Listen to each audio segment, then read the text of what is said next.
You're listening to the ESO Network, your station for all things geek.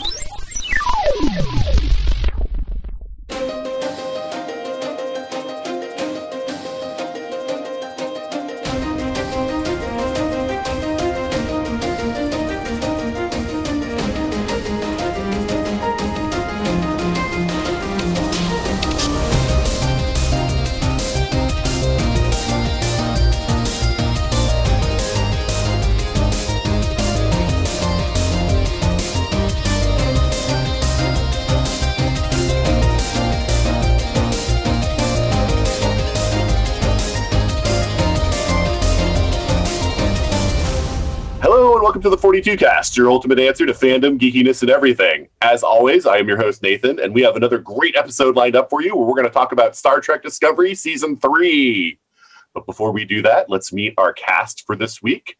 And so, first up, you know him as the man that you love to hate. He is the guy that Pluto is going to look up in a dark alley one day, and that is Ryan. How are you doing, Ryan? You know, I'm doing great, and Pluto deeply respects me, just for the record. I have been to Pluto's birthplace on Earth many, many times. And, you know, we have a good working... I mean, we agree to disagree. It's very much the Xavier-Magneto relationship. Okay. Yeah. If I was like, you know... Angel, you know. All right, I was about to say, because then in that analogy, wouldn't like Neil deGrasse Tyson be like exactly right? Okay, yeah. So you're Angel, okay? All right. So one of the most minor of X-Men. All right, I got it. All right. I kind of resent that, but I can't argue with it. So what's new and exciting for you, Ryan? Same old. I mean, you know, just gambling 2021 is going to be better than 2020. Have you had your vaccination yet? Yeah, I've been fully vaccinated for a while now, work related. But you know, so I'm really disappointed. My superpowers were just severely tired for an afternoon, so that was disappointing. Yeah, but, sounds better than what I ended up with. Oh no. I got my butt kicked by that second shot and ended up with a massive fever and barely being able to drag myself out of the bed to go to the bathroom all day. Whee! But it disappeared like 10 o'clock. My fever broke and bam, I was fine. Yeah, my second one was way worse than my first one. And my arm was sore. I couldn't even lift it above my shoulder. But which one did you have, Ryan? I had Pfizer. Okay. I also had Pfizer. See, it's interesting, yeah, because like my mother swears to me, you know, she's a nurse, and she's like, no, everybody who has Pfizer, no side effects. It's just Moderna. And it's like, she's like, everyone in our family has had Pfizer, and they're all fine. And I'm like, okay, Pfizer, but then it's like you guys, my butt. Yeah, you guys are telling me, you know, about Pfizer, and it's just like, yeah. I mean, I'm going to have Pfizer next week, and so that's why I'm asking. You know, but I think it just depends on you, because like I've never had a reaction to any vaccine, the flu shot, you know, tetanus, anything, nothing, never a problem. But I mean, this is my first one ever having a reaction. Tim didn't have much of a reaction at all. He just had a little bit of head fog and a headache and a sore arm the next day, and he also had Pfizer. It seems women are more likely to get any side effects than men are. So, yay, women! But women outlive us, though. Right, that's true. There's the trade-off. So you're saying my day of agony was retribution for that? Yeah. But yeah, Ryan. But before we came on, you were telling us about the excitement of watching the Snyder Cut. yeah, that's how I spent my lazy, rainy Sunday afternoon. My hat's off to you that you watched the whole thing and uninterrupted. That was the only way. Yeah. That was the only way. I just had to power through that. You know, I will say that Snyder has a vision. I can't deny that, and he's got his own unique talent. But it's an acquired taste. I think it must be something purely genetic. Either he does it for you or he doesn't. Okay. Yeah, I think Just Nathan like the said something, yeah. vaccine. It's purely There you genetic. Exactly. Right, I think Nathan said something very similar to that before you came on. He was saying that Snyder has a right to his vision, and he's pretty good at it. He just don't know if it should be turned loose on certain properties. Right. Well, I mean, I'll just repeat myself what I've said before about Snyder. I think he's a good director, a terrible writer. Very Fair well enough. said. That's fair. Yep. All right. Well, it's good to have you back on the show, Ryan. It's good to be back. All right. And so one of those other voices you heard, she is my co-host when I'm doing these Star Trek podcasts. That is my longtime friend, Stephanie. How are you doing, Stephanie? Hello. Well, you heard that I have had the second shot and had a day of agony from that. But otherwise, we're entering the season where all the trees are having sex. So my sinuses are thrilled about that. But otherwise, I'm good. Yeah, things haven't warmed up enough here for there to be any pollen or anything in the air. It's still very cold and nasty. It was beautiful here yesterday, and I was talking to my mom, who, for people who are listening, I'm originally from the town that Nathan currently lives in, but then I moved out of state. But I was talking to her, and she's like, yeah, it's gross and cold and rainy here today. And, well, guess what it was like out in Pennsylvania today? Gross and cold and rainy. We're just trading it back and forth. Yeah, because actually tomorrow is supposed to be fairly warm and nice. So yeah, it's hopping back and forth between warm and cold. There's snow in the forecast with a 60-degree day right after it. I'm like, okay. Yeah, a friend of mine was posting about, I'm so happy that spring is here, and winter's been kicked to the curb and all this kind of stuff. And I posted a reply saying, yes, we've had one winter, yes, but what about second winter? I've been calling it Fool's Spring, so. Right. Hey, Texas got your second winter, a few weeks back. So, we're good. Thanks. You guys got 10 years worth of winters all at once. So yeah, I do. We saved up. Yeah, exactly. Oh man, yeah. That's something. Yeah, that I wouldn't wish on anybody. But So yeah, Stephanie, what else has been going on for you besides having horrible reactions to vaccines? Well, actually, about 3 hours ago, I finished my 4th novel. Nice. Yay! This one had been a bit of a chore to write, not because of writer's block or the subject matter or anything like that. It's just I started writing it in 2020. And that just proved to be a difficult year. And within it, I also I moved to a new house. I had just a ton of stuff going on where it was just difficult to find the time to write. So this one ended up taking me longer from start to finish than most of them to complete. But once I finally got to sit down and just write again, it all came together in just the last 2 months. So I am quite pleased. Now comes the fun part of proofreading and editing, which will be eternal. So do you know how long your series is going to go, number of books? Not entirely. Of ideas that I had before I actually started writing them, I had it outlined to approximately 7 books. However, I didn't actually have an ending in mind, and new ideas have popped up since then. So okay. I have no idea. There's also been things, though, that I decided to remove altogether. So, yeah, we'll see. I have no idea. One thing is, though, with this book, I decided that I'm not immediately going to start writing the next one in the series. I'm going to take a little bit of time to really focus on the 4 that are completed and, maybe finally seek publication. That was going to be my next question. There's no maybe about it. That's my next goal, is to finally start reaching out to agents and publishing companies, because I really do want to go the traditional route. I don't want to do self-publishing. So that's my next step. And whenever I'm feeling the urge to write, there's a bunch of little short stories that I want to want to do that involve the series, but they're just little one-off situations that really don't fit well into the overall narrative. Mm-hmm. But I still want to get them out there because they're basically character-driven subplots. Nice. And so I think that would be a lot of fun to do. No, that's cool. No, I mean, because like you're way farther than I ever am, who always just comes up with story ideas and never writes them. So, you know. I mean, that was me for a long, long time. And then one day I just decided to start putting the words down. And well, here I am. That was the end of 2017 that I started doing that. So 3.5 years later, I've cranked out 4 novels that are all 150,000 words or more. So,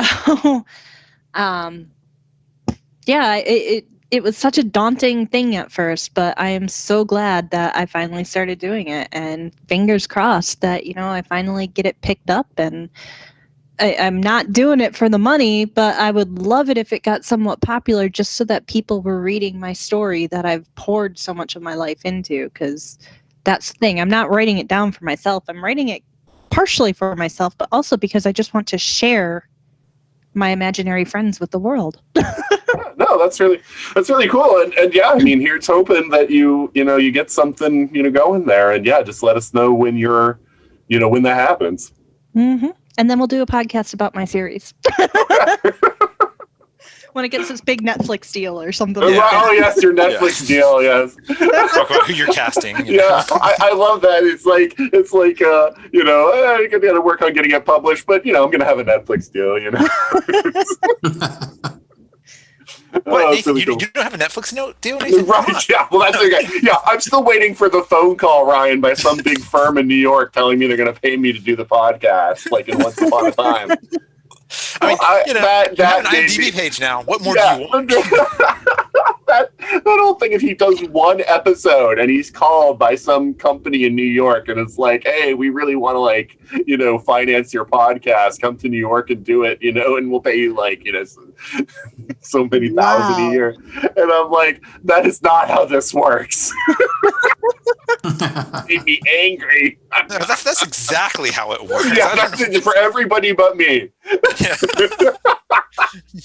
Well, if it makes you feel any better, my other podcast hasn't gotten that call yet either. So. Oh, that does. It does make me feel better. Thank you, Steph. Maybe they're just all looking for landlines. You ever think about that? None of us have them anymore. And so they just can't. I have a landline. Okay, have you gotten that call? No. All right. Well, Stephanie, it's good to have you back on the show. Of course. Happy to be back. All right. And finally, that other voice that you've heard, he is somebody making his debut on the 42 Cast, but he's been part of the Earth Station 1 network family for quite a while. That's how we met and connected on Facebook. And that is Keith Johnson. Welcome to the 42 Cast, Keith.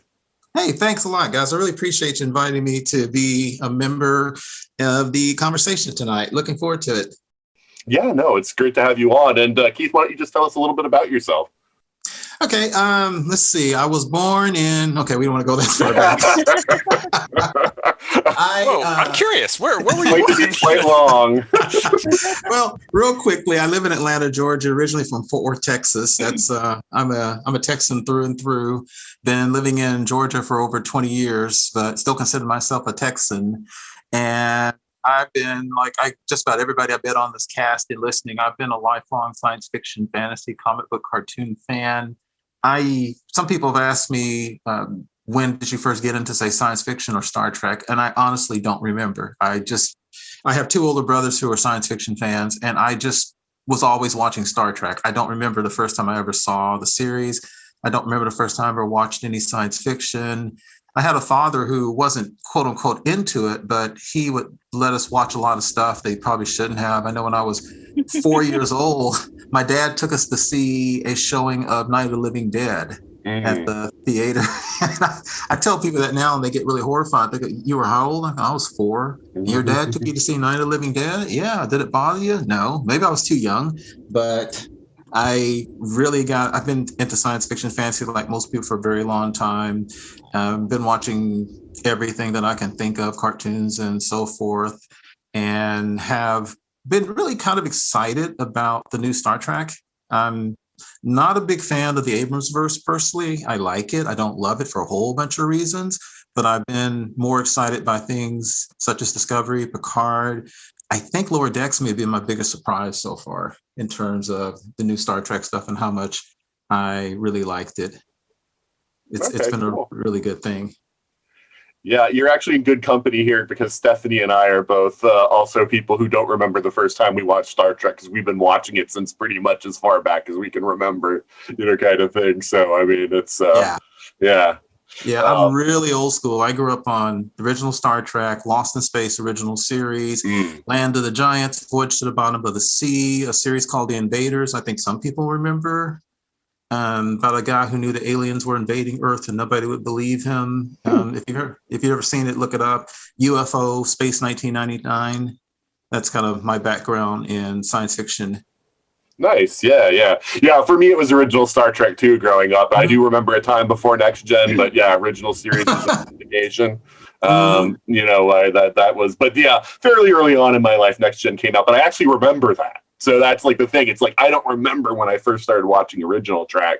That's just like something that was always part of my life, as far as I'm concerned. So yeah.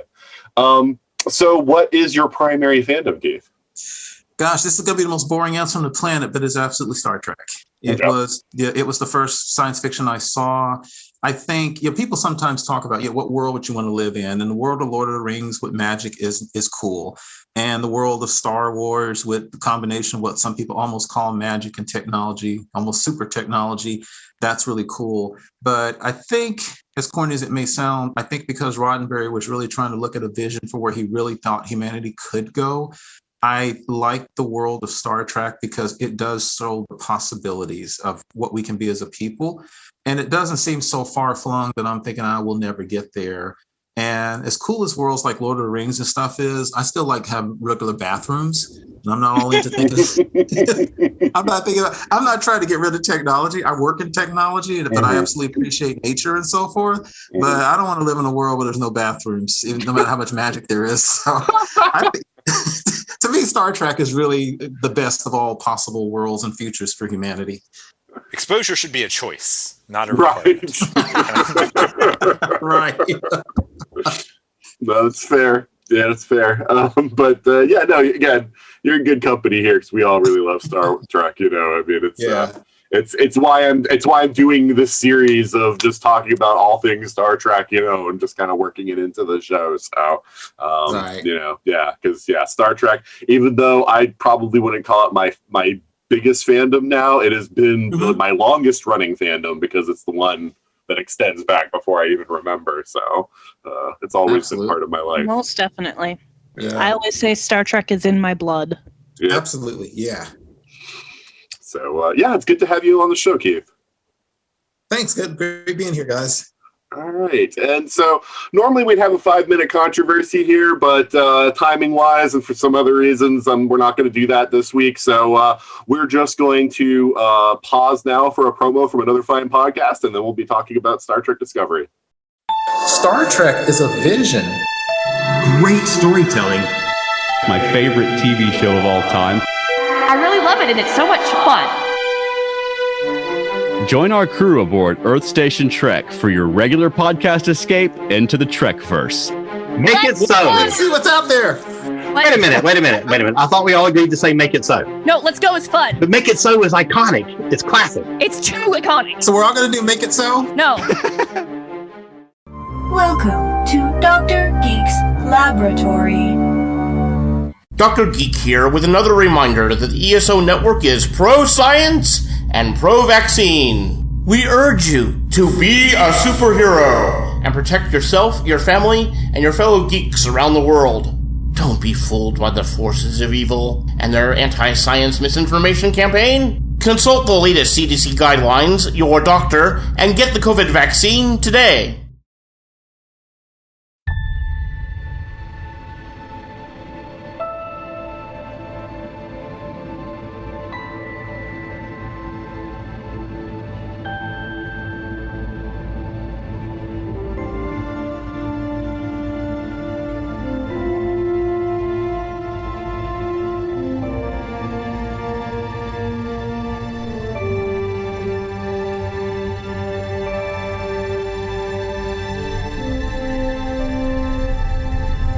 And we're back.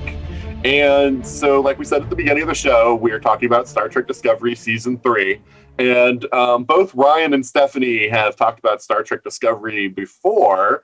But Keith, since this is your first time on the show and we haven't heard your thoughts about Discovery in general, so, don't worry about Season 3 right now, but just going into Seasons 1 and 2. Now, and I apologize if I get this wrong, but I seem to recall reading on something that you posted.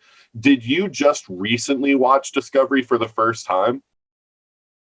That is correct. I was behind when Discovery first premiered. I watched probably the first 3 episodes, and then I just fell off. And it wasn't because I didn't like it or anything like that. It was just one of those things where you kind of fall behind, and I just never caught back up. And then the second season caught up on me. And I have a real big problem where I don't binge watch very well. I'm just so old school in some ways in how I watch. I don't like to watch a lot of episodes of anything, say in the same weekend or anything like that. And so when I watch something, I may sometimes maybe watch 2 episodes in a day. And then I still sometimes like to take a few days to think about it, old school. And then I tend to keep getting caught up in other stuff. For example, I'm just finishing a Voyager rewatch, and I'm finishing a DS9 rewatch, and I'm finishing an Enterprise rewatch. And then I started watching some old episodes of Stargate that I'd never seen, and I'll just get caught up in stuff like that. And then there's a lot of cartoons, like this really great cartoon on Netflix called Blood of Zeus that I got into, that I was really watching. So yeah, I just got back into Discovery in December. And I watched the entire series from first episode to the ending of season 3 in just the last couple of months. Okay, so for you, it's probably not as separated in your mind like season 1, season 2, season 3, because you watched it kind of like in one continual binge. Well, it's funny you say that. I watched each season twice. But to your point, it's funny because with all the other Star Treks, and I'm one of those people who can sometimes irritate people where if I can't identify an episode of the original series in like 10 seconds, I'm mad at myself. Can you name this episode in 10 seconds? Show the clip. Yeah, so if I hear Kirk's log or I see the planet or something like that, I go, oh, I know what that is. And I don't have that yet with Discovery, to your point. For example, I don't have episode names memorized like I do with most of the other series. So I'm still processing in a lot of ways. Okay. All right, so just like initial impressions of Discovery then. Let's not get it into like season 1, 2, 3 kind of thing, but just like, what were your initial impressions of Discovery? My initial thoughts about Discovery, and again, to do a quick backtrack, this not even to get close to sidetrack, I am not a huge fan of the Abrams verse or the Kelvin's verse for a lot of reasons. I like it. I enjoy the science fiction. There's issues about it I don't like. And I remember when I first went to Discovery, knowing some of the people behind the scenes, some of the people from the Star Trek movies that took place in the alternate universe, I was a little suspicious of it. I was a little suspicious of a focus on a little bit too much action, a little bit too much focus on the special effects, which sounds weird. You're talking about a science fiction series. And of course, you want great science special effects, but I grew up on the original series. So special effects don't mean that much to me, honestly. I like them, but they do not define my enjoyment of a movie at all. So I was a little suspicious of it at first. I was wary.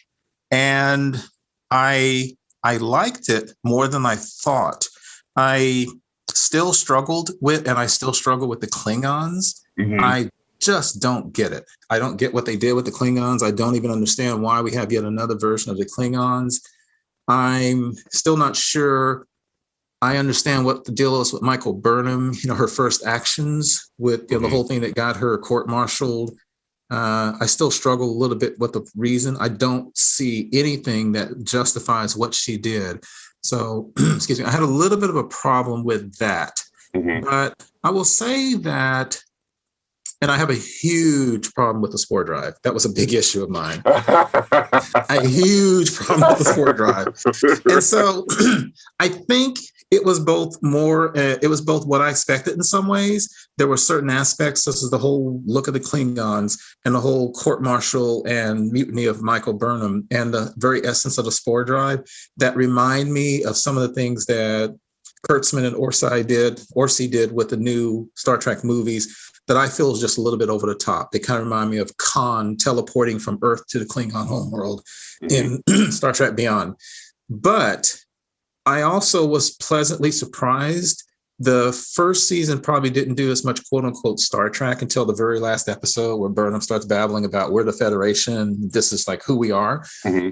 But it was much more measured than I expected. And I found myself liking the characters, which I think is always the first thing. Mm-hmm. I really like the characters. Like I said, still can't get past the Klingons and the spore drive technology, but I liked a lot of the things they did with the ship design, which is always such a huge thing, as the folks behind Enterprise would tell you. How do you update a series without destroying what it looked like beforehand? Enterprise had to say, how do we go 100 years before Kirk and make a ship look 100 years before Kirk, but look even more primitive than it would be nowadays? And Discovery, of course, had to do the same thing with 10 years before Kirk comes onto the scene. And I thought they did a good job with that. And so I ended up liking it. I didn't love the first season because of some of the things, but I felt that it was well written and it had really great characters.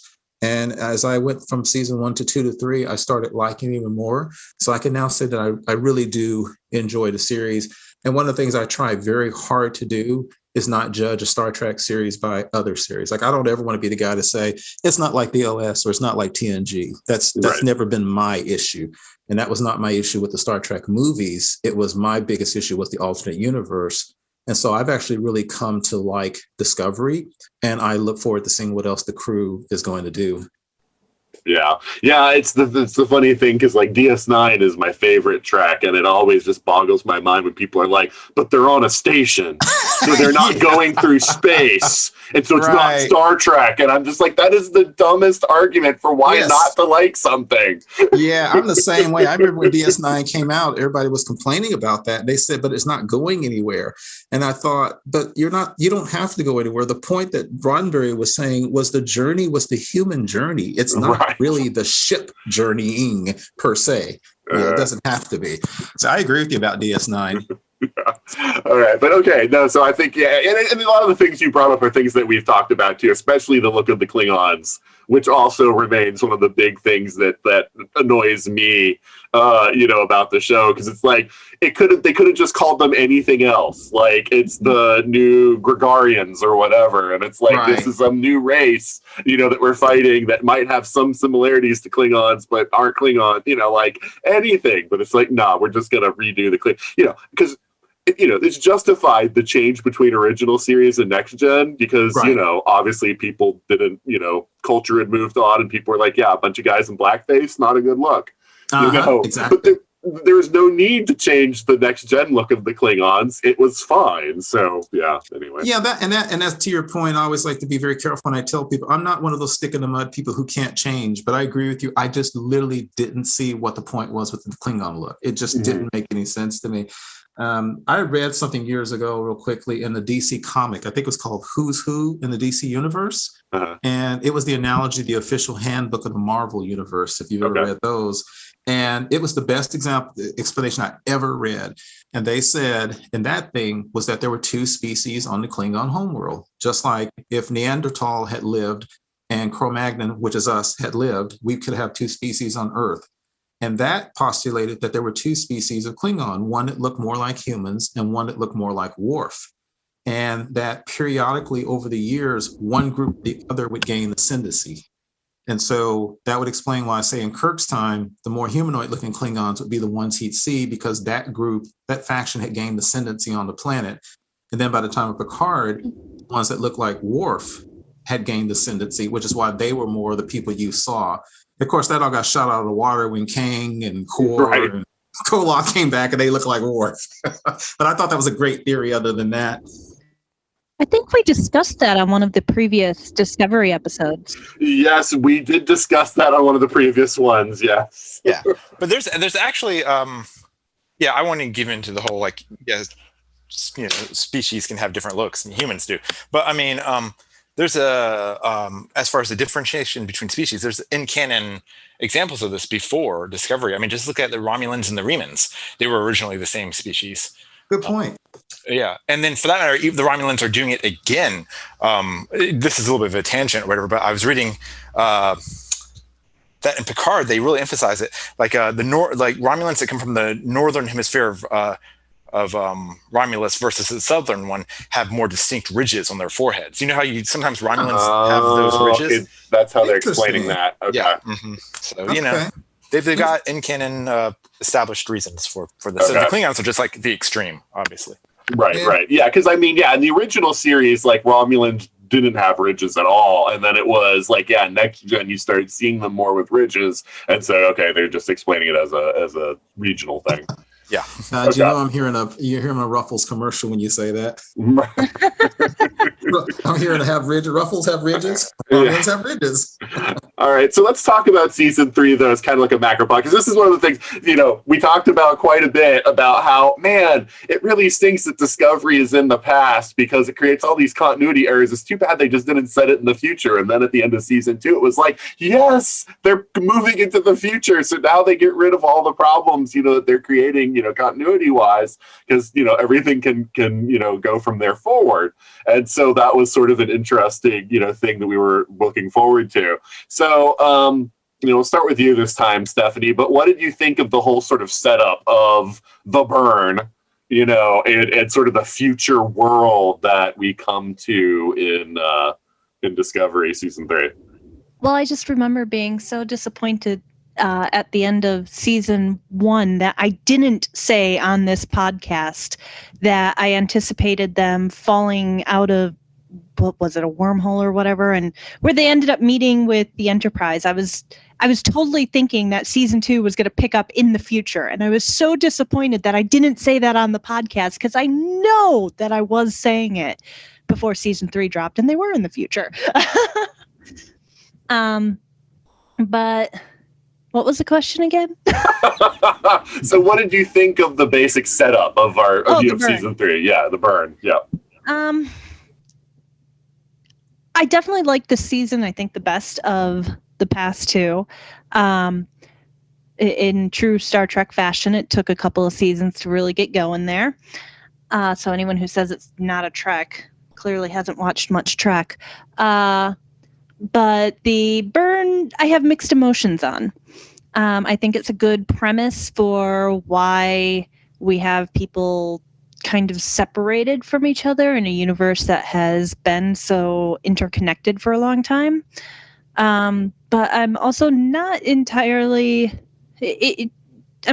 sold on it being as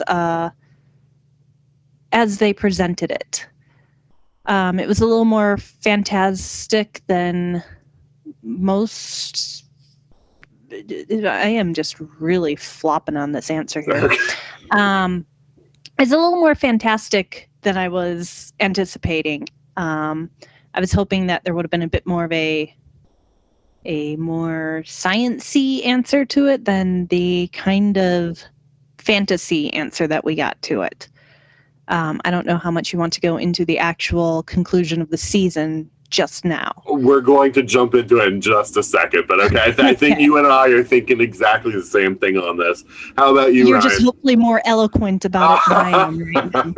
My brain, like I said, I finished writing a novel today. My brain has now gone into words. What are those? You don't need words.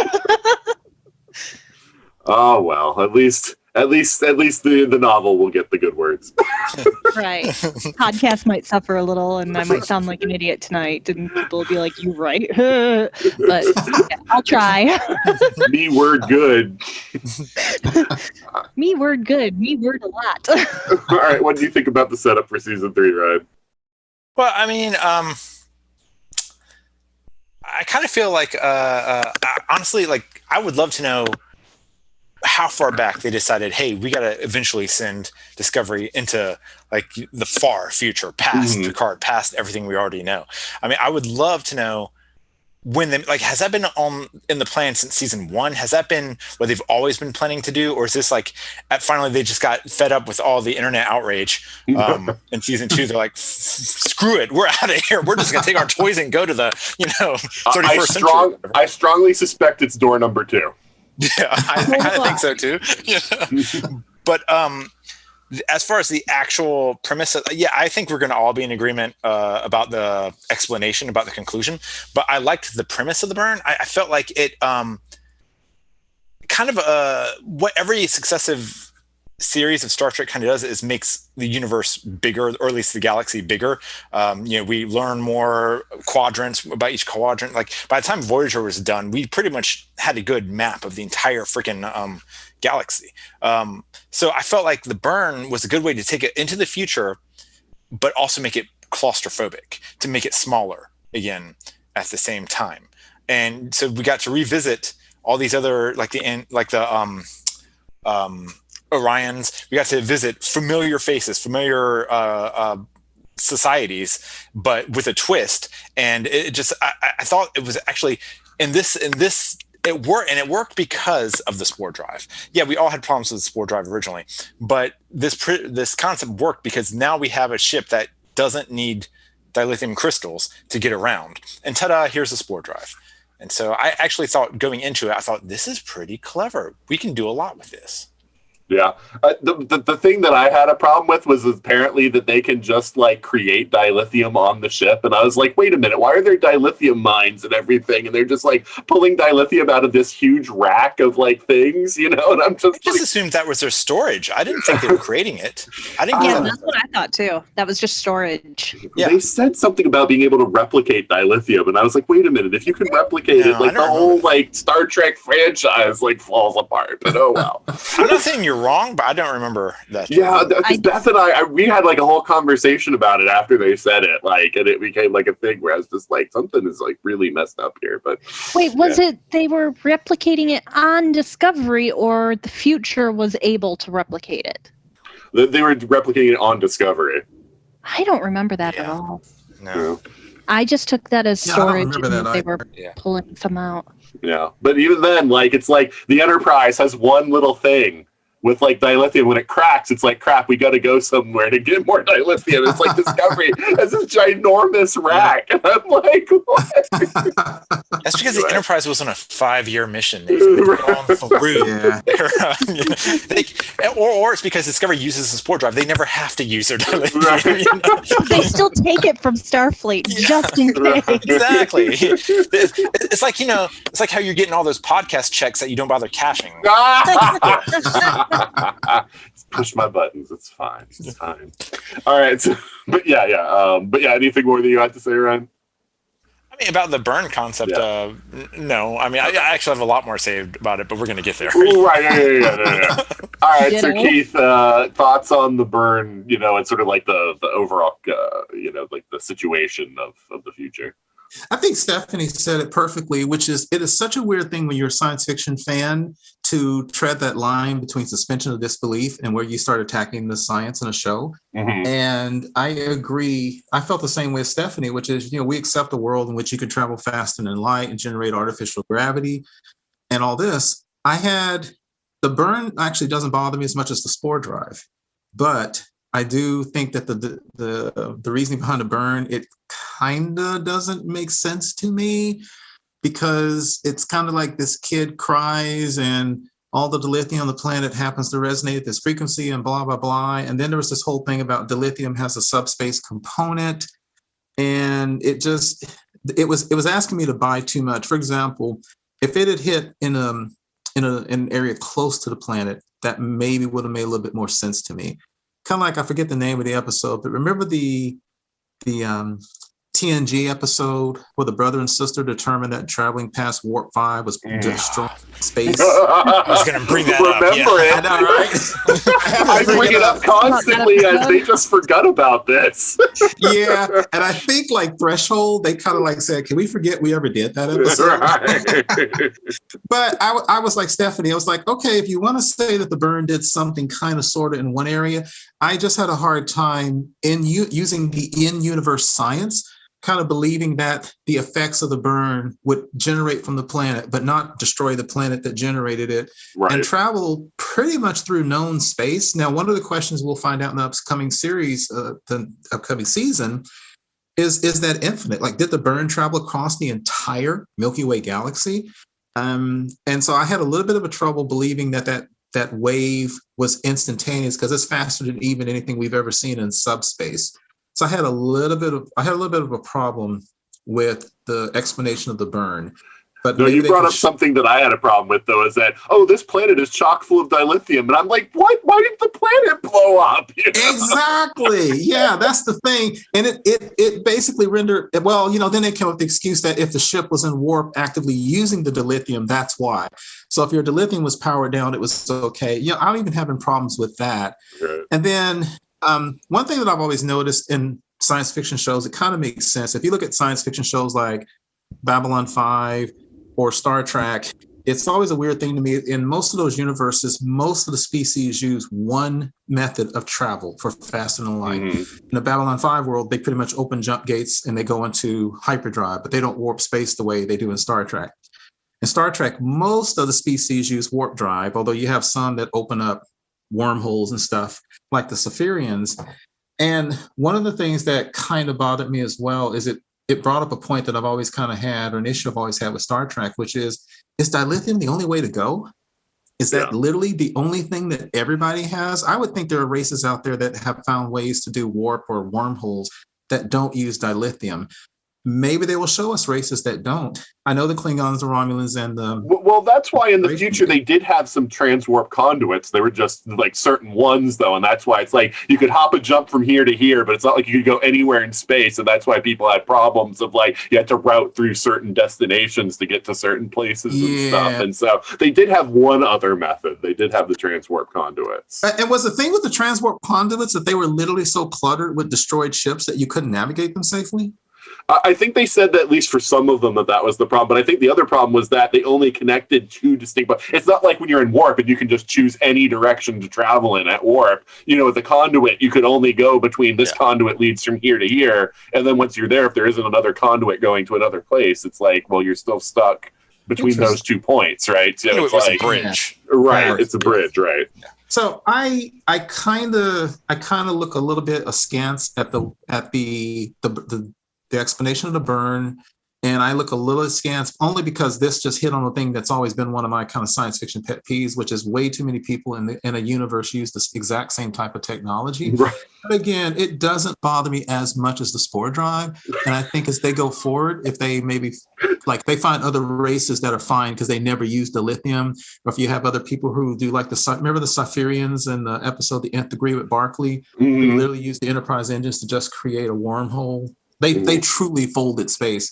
Maybe they'll find some other races out there that weren't as affected by the burn. So it opens up possibilities. Yeah, you touched on something that was one of my problems.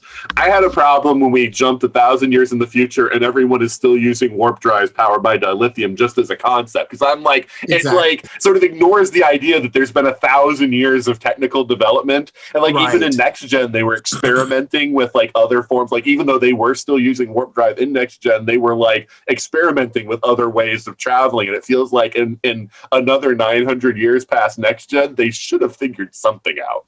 Right. I have an answer to this. Okay. Let's hear this. All right. Well, no, I mean, because I had the same question. We all had the same question. So I did the quote, I'm doing air quotes, research on it, by which I quickly Googled it, read some stuff on Memory Alpha. But basically, dilithium crystals aren't the power source. They focus the power. Right. So, So, I mean, for instance, the Romulans use some sort of singularity drive. An artificial singularity. Yeah. Artificial exactly.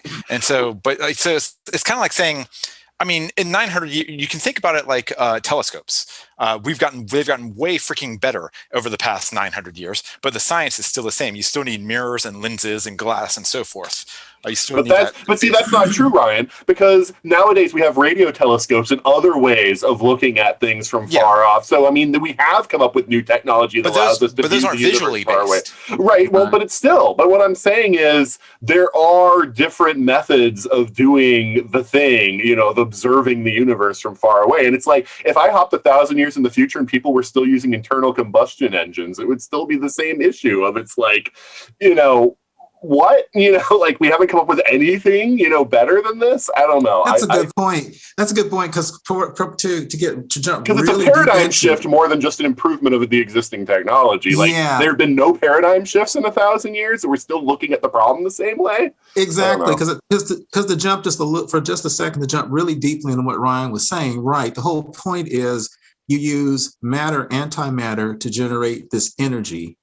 And supposedly when you literally tune dilithium crystals almost like a radio, and when you tune them, you can actually have antimatter go into the dilithium crystals without blowing up, which is illogical, but it does. And then when the matter antimatter eliminate each other inside the crystals, they generate pure energy, which is the plasma. And then the dilithium allows you to mix the matter and the antimatter in the crystal. And then it generates the warp plasma you always hear about. And then that warp plasma passes through that metal that's in the nacelles that generates the warp field. And the dilithium allows you to tune the frequency of the plasma. And when that plasma travels through the metal, it generates the warp field. So like Ryan is saying, the dilithium crystals aren't the source of the power, but they tune the power. But I actually agree with you, Nathan. It just seems like even dilithium should not be the only source of doing that. Well, and I mean, they already said in Next Gen that Romulan ships have no dilithium on them. So again, it's one of those things of why isn't everybody going to the Romulan method then? And have the Romulans just stopped using that, and have they all gone to dilithium? I don't know. There were problems with that, but I didn't want to focus on that. I just want to say that it was one of those things that niggled at me during the whole season because it seemed like I was like, oh, okay. But I was like, but I was okay with it because of where it got us from a plot standpoint. Because I liked this idea of Discovery coming to the future. And this is like sort of the idea that I've kind of espoused in our episode talking about season 2 was I like this idea of the Discovery going to a future where the Federation has collapsed. Yeah. Now, I didn't imagine it being because of some artificial thing happening like the burn. I just thought it was going to end up being like, because we've seen corruption in the Federation before, throughout the, Next Gen, DS9, etc. I just assumed that after 1,000 years, then, maybe it will just get to the point where the Federation became corrupt enough that it just collapsed. The member worlds decided to go their own way and everything. But it's like, okay, they decided instead it was this dilithium thing. It isolated worlds. And so then they just, kind of went their own way, anyway. And I was like, so it still creates this idea of Discovery being this thing that remembers the Federation the way it used to be. All their crew remembers the way, and they're now living in this world or this universe where everything is sort of descended into anarchy. And I liked that idea. I thought that was a really cool place to go with the series, and I really wanted to see that. And so it was kind of exciting, like going to Earth, and they're like, what? Earth isn't like, the Federation anymore? Like all that kind of stuff. Like they drew it out a little too much, I felt, but at the same time, I kind of like that idea of like, all of this stuff's been abandoned, and there's like a few people, like when they go to that one guy, when Burnham meets that one guy who's just been sitting at his station like his whole life. That made me cry. They're waiting for generations. Yeah, for generations, just waiting for the signal. I was like, that's fascinating. Again, like this idea that there are people who like view the Federation almost like a religion now. It's like this thing, they want it to happen, but because of what's happened, it doesn't exist anymore. I was like, this is really cool. And even when they found out that, okay, there are still a few, like there's Starfleet and there's like a few worlds still that are holding on, I was like, okay, that's fine. That's fine too, because it's so weakened. Yes. That it's still interesting, but it gives Discovery a base, right? A place to go. That guy you mentioned, I think you agree. That was so funny because he had such a limited appearance in the show, but he is so emotionally resonant. I still think about him. Oh, me too. He was just sitting there, just waiting. That was really heart wrenching. And then toward the end, when he was brought back, man, wow, he had a real commission now. Yes. Awesome. He is us. He is every fan of Star Trek who wants to believe the Federation is possible, who wants to believe, because let's be honest, like we've all said, this is one of our favorite fandoms, if not our favorite fandom. It is a quasi-religion for all of us. And so that is us. That's a fair point. And I like the idea that the Orions are so powerful now. It's like, the criminal enterprise is taking huge advantage of this. It's like, okay, this is all really neat. And then I felt really let down by like the last 3 episodes. Because not only did I think the explanation, I mean, it's almost like you laugh out loud, like it's like, what, seriously? It's just like some Kelpian with magic, like dilithium destroying powers. Okay. But then at the end, it's like, oh, but this planet is so rich in dilithium, and we're just going to mine it, and now we're going to bring the Federation back together. And I just threw up my hands because I wanted seasons of this. Like I wanted this to be like something they had to do. Like the whole idea of the Federation and the Orions like having to make a deal. I was like, man, that is like really like messed up. And I was like, but that only matters if it really they're stuck in the same situation. If suddenly the Federation has access to a ton of dilithium, you don't have to make those moral, questionable decisions anymore, or anything like that. So sure you do. They just change. Now the Federation has to decide who gets the dilithium. Well, I guess. I wanted to see more. And now we get to the corrupt Federation. Exactly. Yeah, I wanted to see more of because remember the Andorian guy? I forget his name. But the Andorian guy was like, the Federation always wants something in return, something like that. I wanted to see why he said that. I wanted more of a basis for why, because it's not just the burn. It seemed like people had issues with how the Federation conducts themselves, and it felt like, we never really got into that.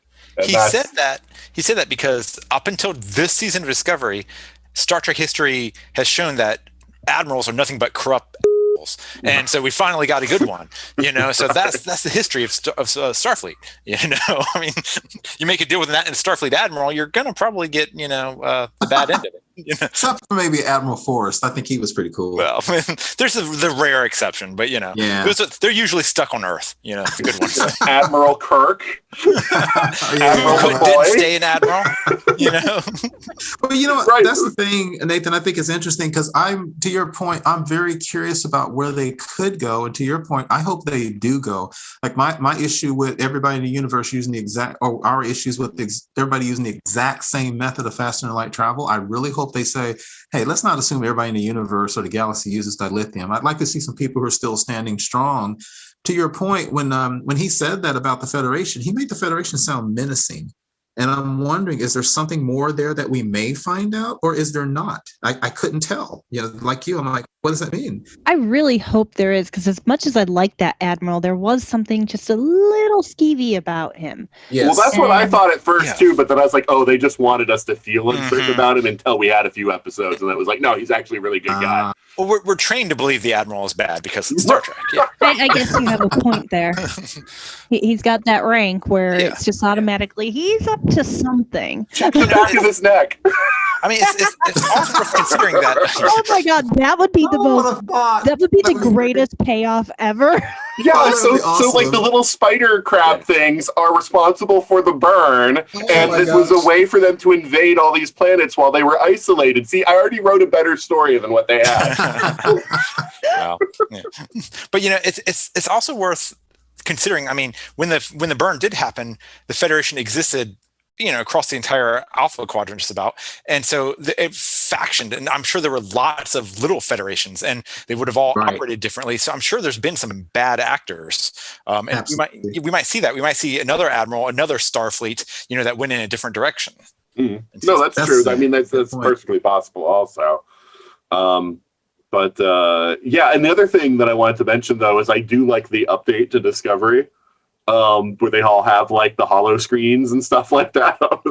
I was happy because I was like, this is going to be ridiculous if they let Discovery, that even though it has this, spore drive, if they operate and it's like, oh yeah, they can take on ships in this time period and stuff, and but with all their outdated equipment on the ship, I was gonna have problems. But I'm glad that they got the update, and I did like the visuals of the update. I find the wireless nacelles absolutely ridiculous, though. Agreed. Mixed feelings, but it's weird. Yeah. They're very, very, very cool. But I keep thinking, man, and especially because they said they're literally only connected by magnetic fields. I'm thinking, oh boy, there's a weak point. Yeah. Super weak point. Or maybe it's a structural thing. I'm thinking about it in battle now. If that little tiny piece which connected them structurally is destroyed, you're without a nacelle. So maybe this way you can reestablish it. Good point. It's like detaching your saucer section. Yeah, that worked so well that we did it for a whole season and then never again. Well, if they had Discovery's budget, Nathan. Right. The other thing, though, I should mention, though, another thing that I liked, I want you guys' impression on this. I like the episode where we have Burnham. She first goes into the future. She meets Book, and to show that like some things have changed, that there is. So we have that whole fight that she has in that sort of like bazaar or whatever, that selling place, and it's like all of a sudden it's like like huge like explosions from this little gun, and then there's like the personal teleporters and everything, and I loved all that. I loved all like the stuff where they're like, this is the stuff we'll allow them to have that's like super futuristic, and it was like they're beaming all over the planet. And so yeah, I like that they did create some things that they were like, this is to show we've moved forward, is we're going to have like all of this kind of stuff.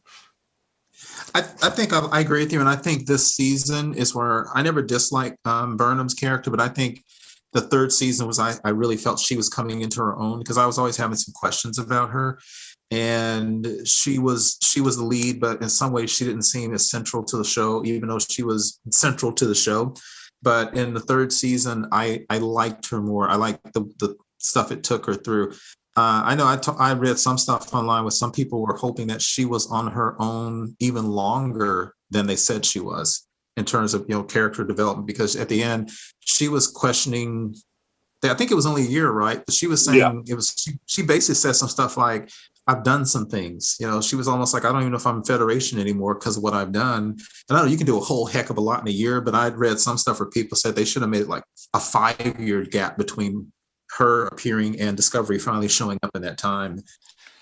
I mean, if you'd said that in 2019, I'd agreed with you, but like 2020 is going to make anything possible in a year, Okay.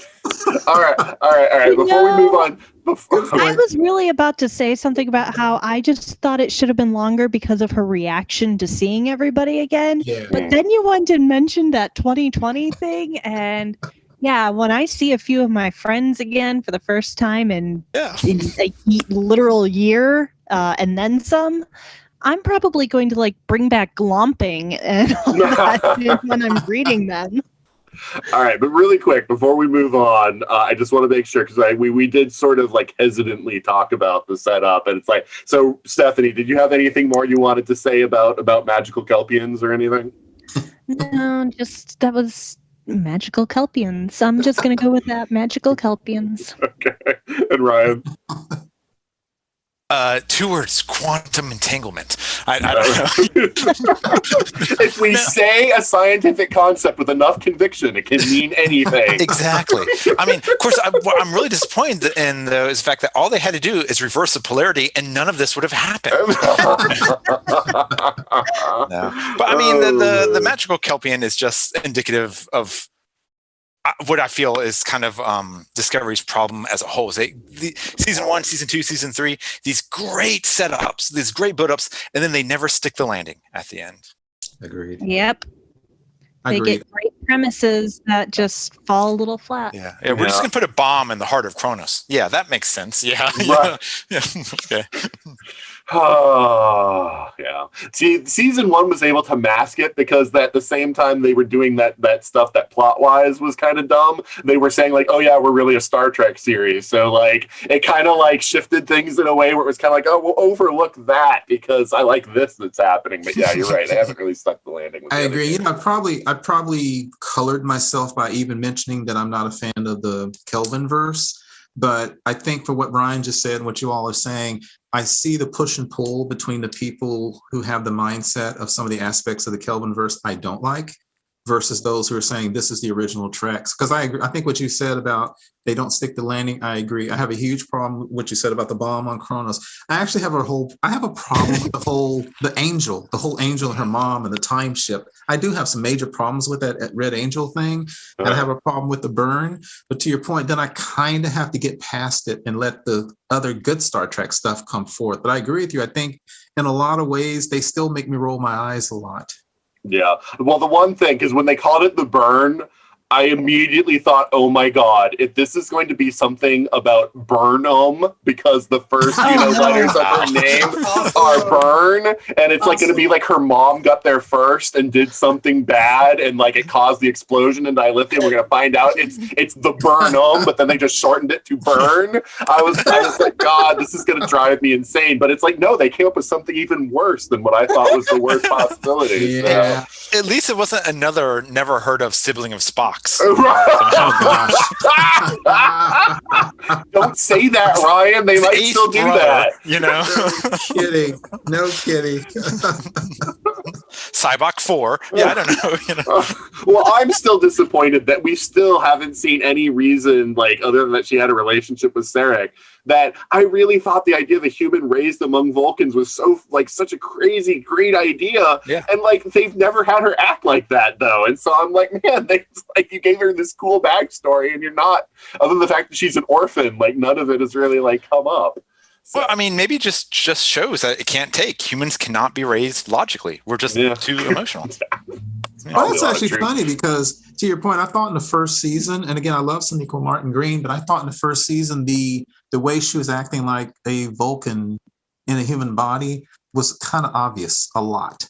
Well, it was in that flashback when they showed when she first came on board the ship with Giorgio. Then she felt like it seemed like she was trying to act more Vulcan-like, but like I didn't see that in any of the rest of what she was doing. Yeah, and I think one reason I like her better in the third season is because, to you guys' point, I think having Vulcan influence but being a human works better than trying to act like a human who wants to be a Vulcan. Yeah, I think it works better now. I actually, because I remember I was watching a show one night with my wife, and I said, one of the episodes, like, she's laughing. You know, she's just straight up laughing and smiling, and I like her better that way, I think, than this repressed Burnham.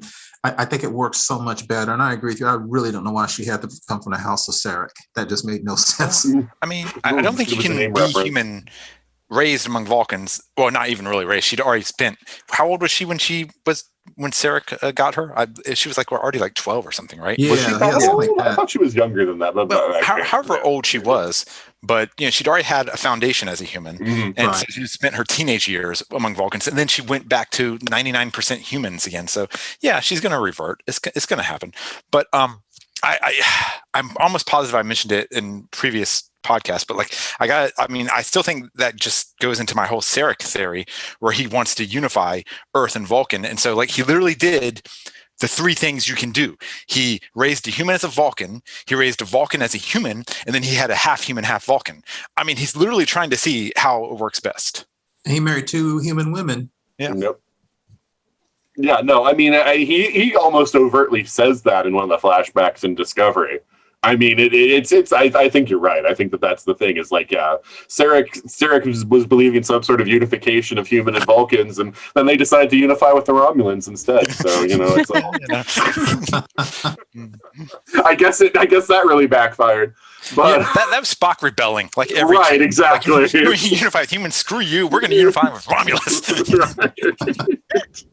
All right, let's talk about Burnham because we brought her up and everything, and we had the Burnham's whole journey here of first, being arriving well before Discovery, and then sort of her journey, with Discovery and would she stay with Discovery and all of that. So let's start with you, Ryan. What do you think about Burnham this season?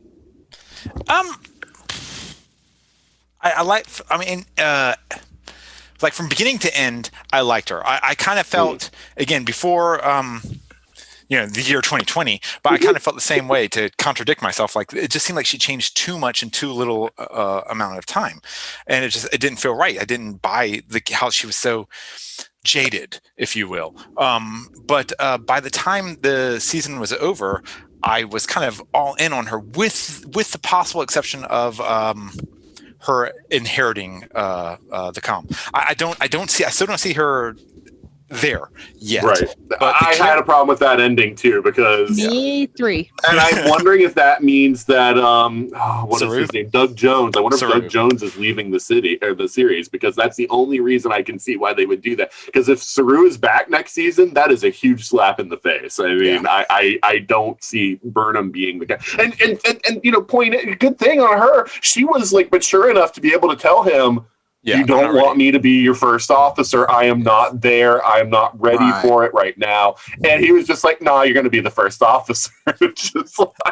So good on her for that. But then at the end of the series or season, just being like, "Nah, Burnham's going to be the captain now." And it's just like, okay. I mean, I do think she made some hard decisions, some that were actually right.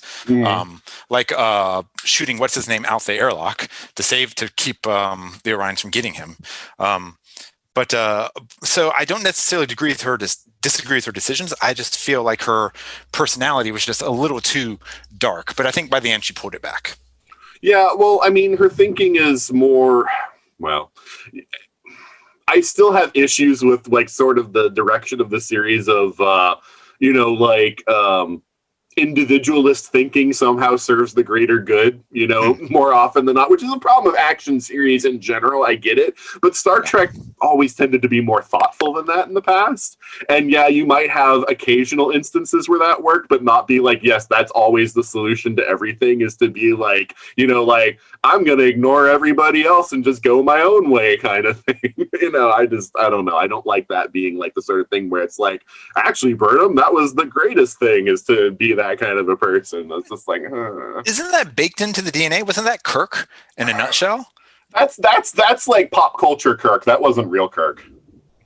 Yeah. I mean, okay. Pop culture Kirk is the Abramverse Kirk. The look before you leap before you look Kirk is not the way that Kirk on the original series was. So how many times did Kirk break the Prime Directive? I don't know. I mean, but I'm sure he did a few times. Picard did it a lot too. Right. Janeway just threw it out the window. Well, yeah, Janeway was just like, what Prime Directive? But except for when it counted, then she wouldn't do it. Like, we can get home in 2 days, but nah. Starfleet isn't here in the Delta Quadrant, so the rules don't apply. Janeway though, but yeah. But yeah, I mean, so yeah, I get the point you're trying to make, Ryan. But I mean, Kirk was even more thoughtful, I think, than what we're, than what how Burnham's been lately. So, more of a team player. That's the thing. If you want to be the leader of people, you can't be an individualist. You have to be a team person because you are forming the team. And so it's like you could be an interesting like agent or something. Like if Starfleet wants to have something, akin to Section 31 now, or if there is still a Section 31 or whatever, maybe Burnham would be a great agent for them, but I'm not sure she's a great leader. Yeah. I don't disagree with you. I think maybe that's also part of a function of, up until Discovery, Star Trek was primarily like an ensemble cast. You had your bridge crew, and they were pretty much everything. But with Discovery, honestly, I mean, we're in season 3 now, and I will see some of the bridge crews, and I still don't know their names. It's a real problem. It's like one bridge crew. And they're trying, bless them, they tried this season to get me to know them, and I recognize them, but I'm like, what is your name? I don't know. I had to ask Tim who that one random chick was, and she was the one who came over from the Enterprise, and I'm like, I don't remember her. Well, it's funny because it's like the cyborg woman, like they made us like her in season 2, and then they were just like, oh, we'll kill her off now.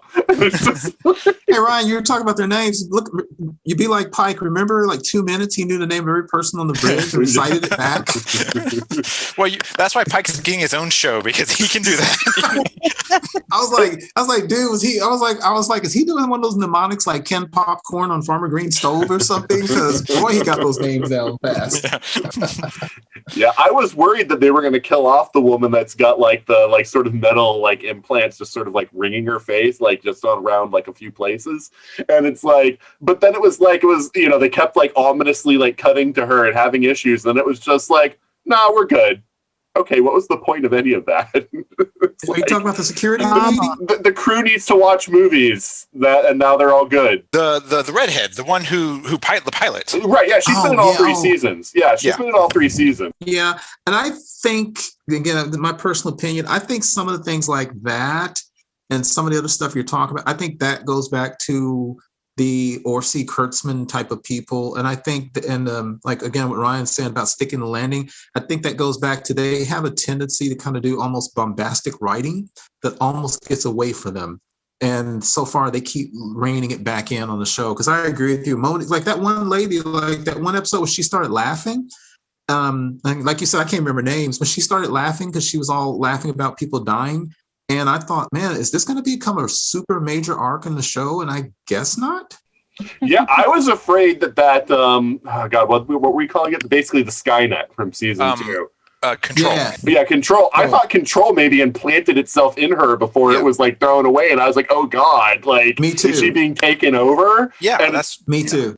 Right, and I thought that's what was happening, but then it's like, nah, all the crew just needed to watch some movies in the rec room, and now they're all fine. Well, I mean, that's just it. Like, the obvious one was, it's control. And then my second thought was, well, maybe it's the data on the Enterprise integrating with her. And then, no, it's not that, because it's kind of weird evil. So my third thought was, okay, it's just PTSD, but we can still explore that. That would still be interesting. No. No. They just need to watch some movies. PTSD is over. Yeah, I agree with you. I think that the PTSD, I agree with you. I think a lot of the things is they bring in, it's almost like they swing for the fences and then they kind of miss, and then they go, okay, well, let's get back on track. And so sometimes I do feel that they bring in some big plot devices, and then they don't really handle them well. And it could almost fly apart, but they're holding it together.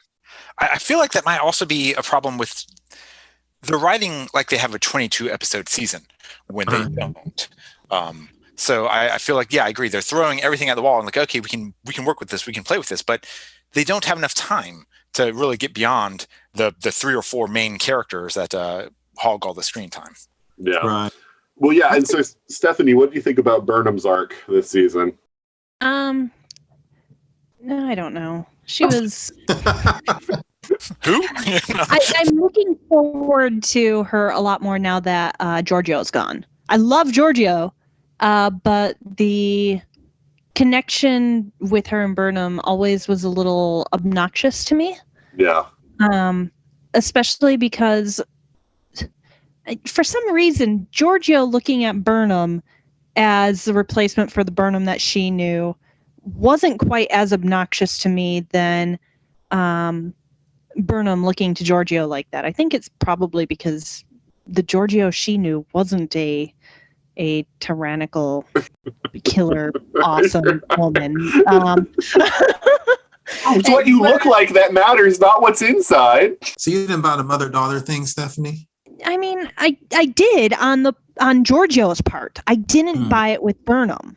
Yeah, so like if I went to the mirror universe and my mother was the fascist empress of, an alternate universe, it's like, would I just be like, oh, but she's my mom, or would I be like, oh my God, this is horrifying over here.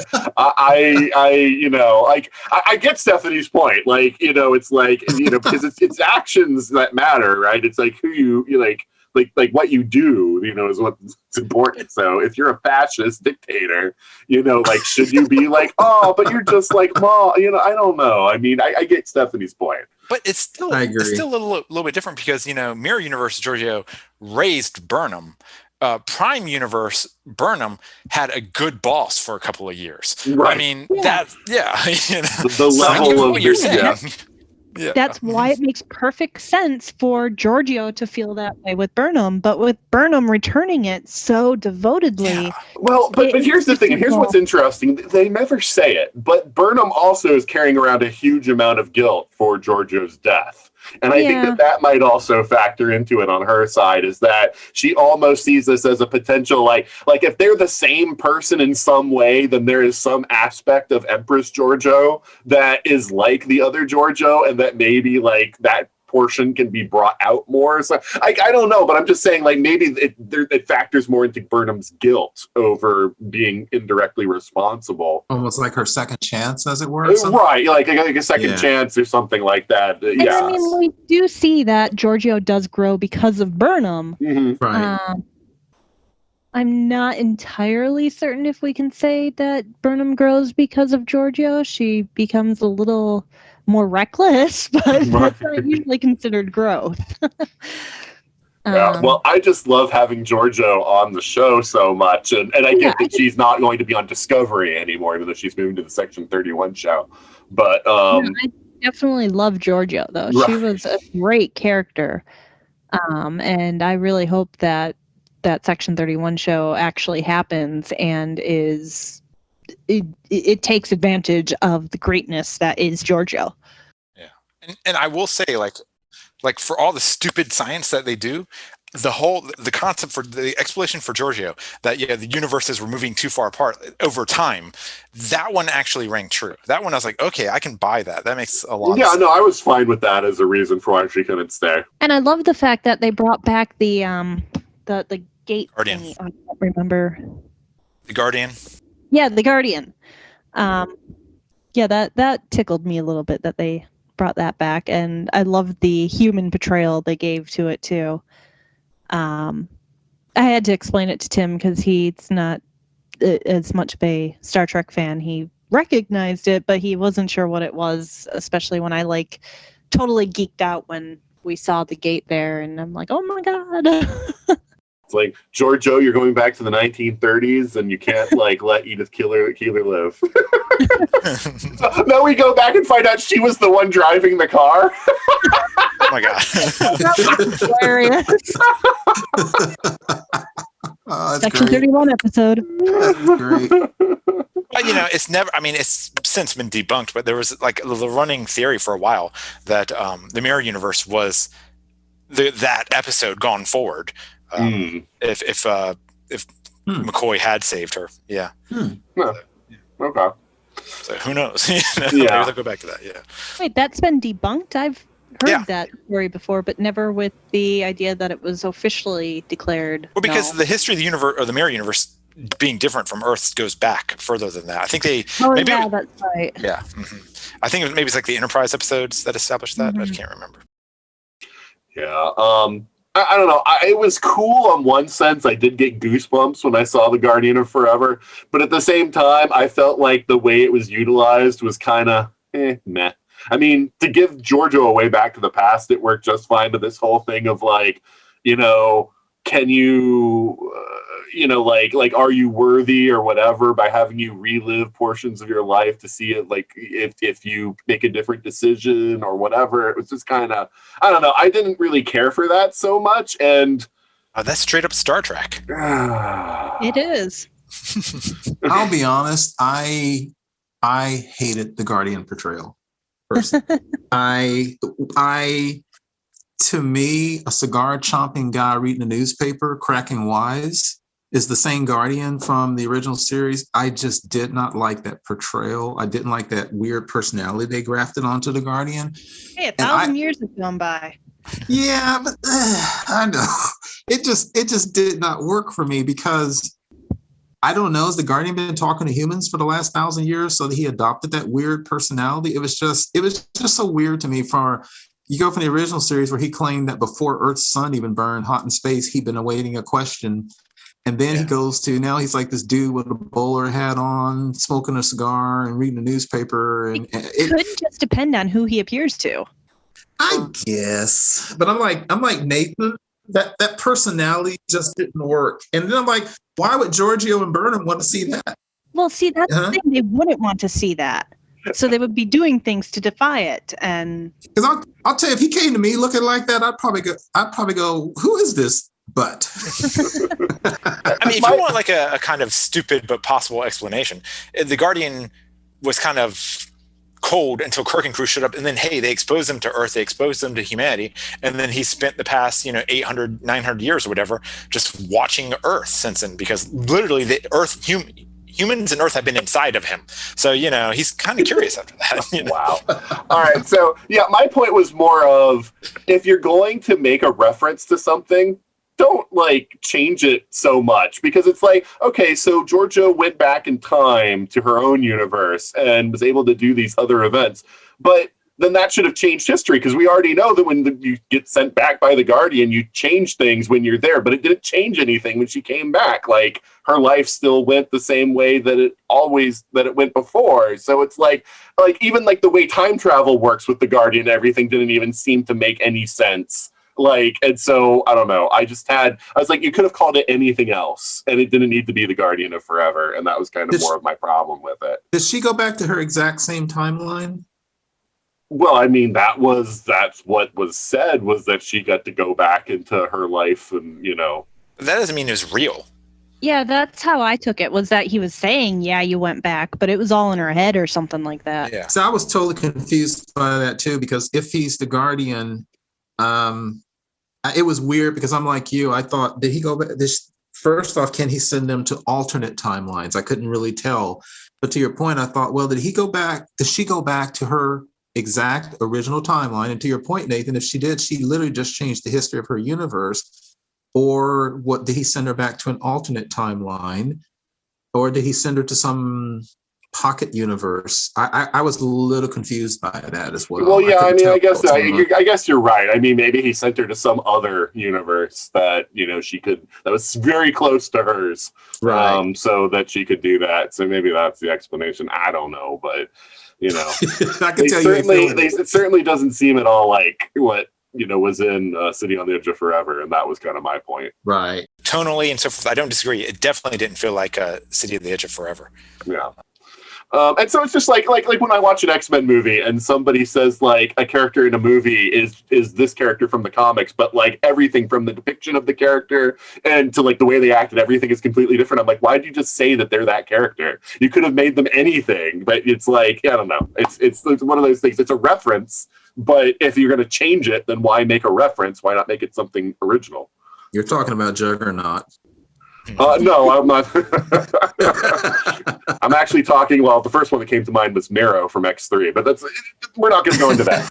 But anyway, which was a guy like in X3, even though it's a female character from the comics, but it's a whole other. Yeah. Anyway, So yeah. All right, Keith. Yeah, you've already said a lot about Burnham, but did you have anything else that you wanted to mention about her character? Yeah, I think to the point is what you guys were saying and what Ryan was saying as well. I didn't dislike her, but I always thought that Burnham with the Vulcan personality overlaid over her, it never quite worked for me. She was trying too hard, but at the same time, she was traumatized. Yeah, she was traumatized by the loss of her parents. Mm-hmm. And actually, so what you were saying, Nathan, in a lot of ways, I'm almost thinking they didn't really need to make her, having been raised on Vulcan. She could have just been traumatized acting like that. And so for some reason, I'm not sure why, I always could kind of sort of see Shaniqua Martin Green acting like someone who was raised on Vulcan. And I don't blame her, but it just for some reason never quite worked for me. Not quite.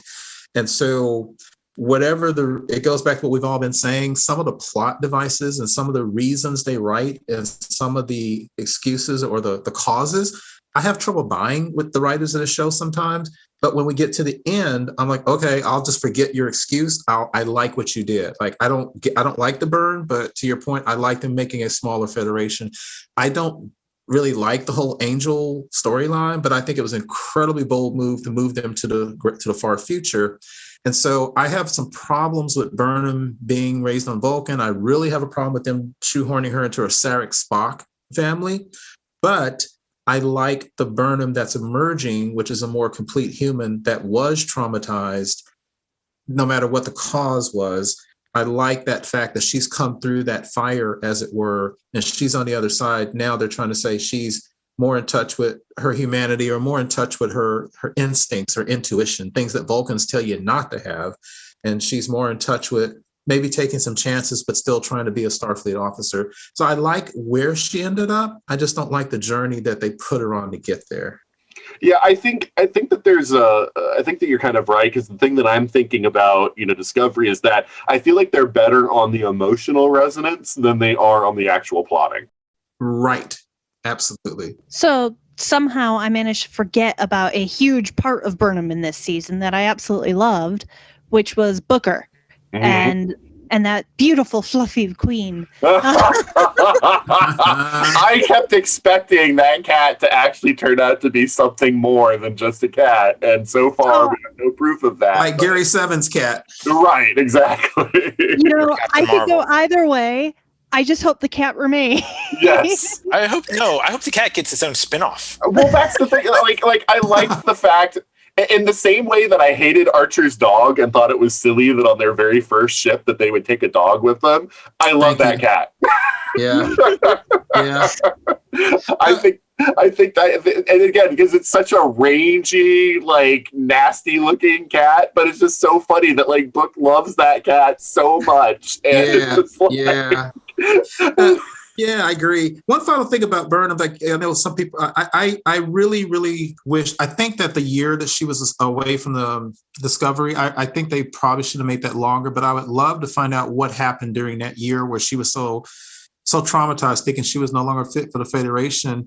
But I do have one question for y'all about Burnham. I've read a lot of stuff online, and I don't know if this is just people who straight out hate it. I read a lot of stuff, very, very common, where people say, at least she's not crying now. What is that all about? I see that a lot. People being misogynistic jerks who have no hearts. Yeah. Yeah, I don't remember her crying a whole lot in previous. I mean, she might have had a scene or something where she cried, but I don't remember it being a big feature. Yeah, I've seen that a lot, and I wondered what that was about, because I've watched the whole series twice now, and I didn't think that she was overly emotional. So I wonder if that's some of the people who just don't like the new Star Trek Discovery Direct series. It's just those people. There's a lot of people who haven't even seen it that hate it, that are just like, oh, it's so dumb, just from things that they've heard. Too, that I absolutely, like, I'm not going to pay for CBS All Access, and I hate Discovery. And it's like, well, wait, if you haven't paid for CBS I mean, now that they've shown at least the first season on broadcast TV, maybe these people have seen, like, the first season, but, like, for a long time, people were dissing on it, and they were like, but I'm the one who pays for CBS All Access. So the only thing they could have seen is that original episode that they just showed, the one episode, which was the first part of the first two-parter. And yeah, that episode isn't the greatest, but that, you can't say you hate a show just from the first episode. I really didn't like the first two episodes myself, but by the third episode, it took enough of a turn where it got substantially better. But yeah, no, all those people who rant on Burnham just crying all the time, they're just jerks who are hating on it to hate on it. Yeah, I do like Burnham. Judge any Star Trek by its first episode, and you're going to hate them all. Yes, yeah. Or even its first season. Yeah. I mean, and TNG's first season, not the best. Original series, I would argue, because it had longer seasons. That doesn't really apply to original series. If you like original series, you're gonna like the first season. But yeah, I think all the other Treks, yes, all the ones in the modern era, the first seasons were not good. Yeah, agreed with that completely. I mean, when you mentioned that, I was trying to think about, like, did she cry a lot? And I racking my brain. I do remember her crying a few times, but, like, they were, like, deserved. It was, like, really emotional. I mean, like, I've just caused a freaking war, or my brother's in prison. Or, I mean, like, they were legitimate. Like, I would be bawling too in situations like that. So. Did she cry when she found out her lover was really, like, a Klingon, like, double agent? Like, that would be okay, Like, dude, I'd be crying too. Right. Stepmom is okay. He just murdered someone on the ship. Yeah, that's worth crying about a little bit. Exactly. I mean, it's.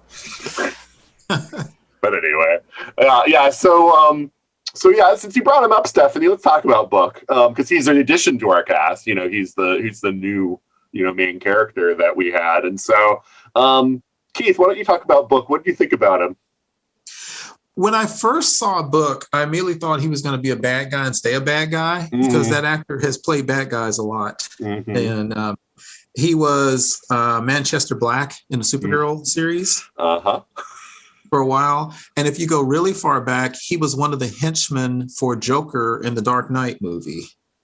And so I first kind of suspected him, but I actually, and he's kind of a cliche character, the rogue with the heart of gold, that kind of thing, the charming rogue. But I like him. And I think the reason I like him is back to the reason I like the changes in Burnham is Burnham has become a more fully fleshed out human being. She's not a human trying to play a Vulcan. And I think to some people, they'll probably say, what kind of starship captain is this who is, got this boyfriend or whatever around? In this area, I like this bold step they're taking, where they're bringing in a guy who's not a member of Starfleet, who's kind of a rogue, a little bit of probably a thief in some ways, who is going to be important to Burnham's life. I'm not sure if it's going to work out in the end, but I like him because I like the relationship that he and Burnham have. And I like the fact that he does make her laugh. And I like the fact that he is lighthearted in ways where they're kind of serious. And I like the fact that he can be the guy sometimes to go do the stuff that they can't do according to Starfleet rules. So, and he's a charming guy. And I think he can be that guy who can sometimes stand back and say, okay, look, I don't know what you Starfleet guys are talking about. This is how it's got to be done. So in some ways, he's almost a cliche, but I find myself really liking him. And I thought it was really sweet that they gave her a relationship with someone that's going to be permanent, at least for now.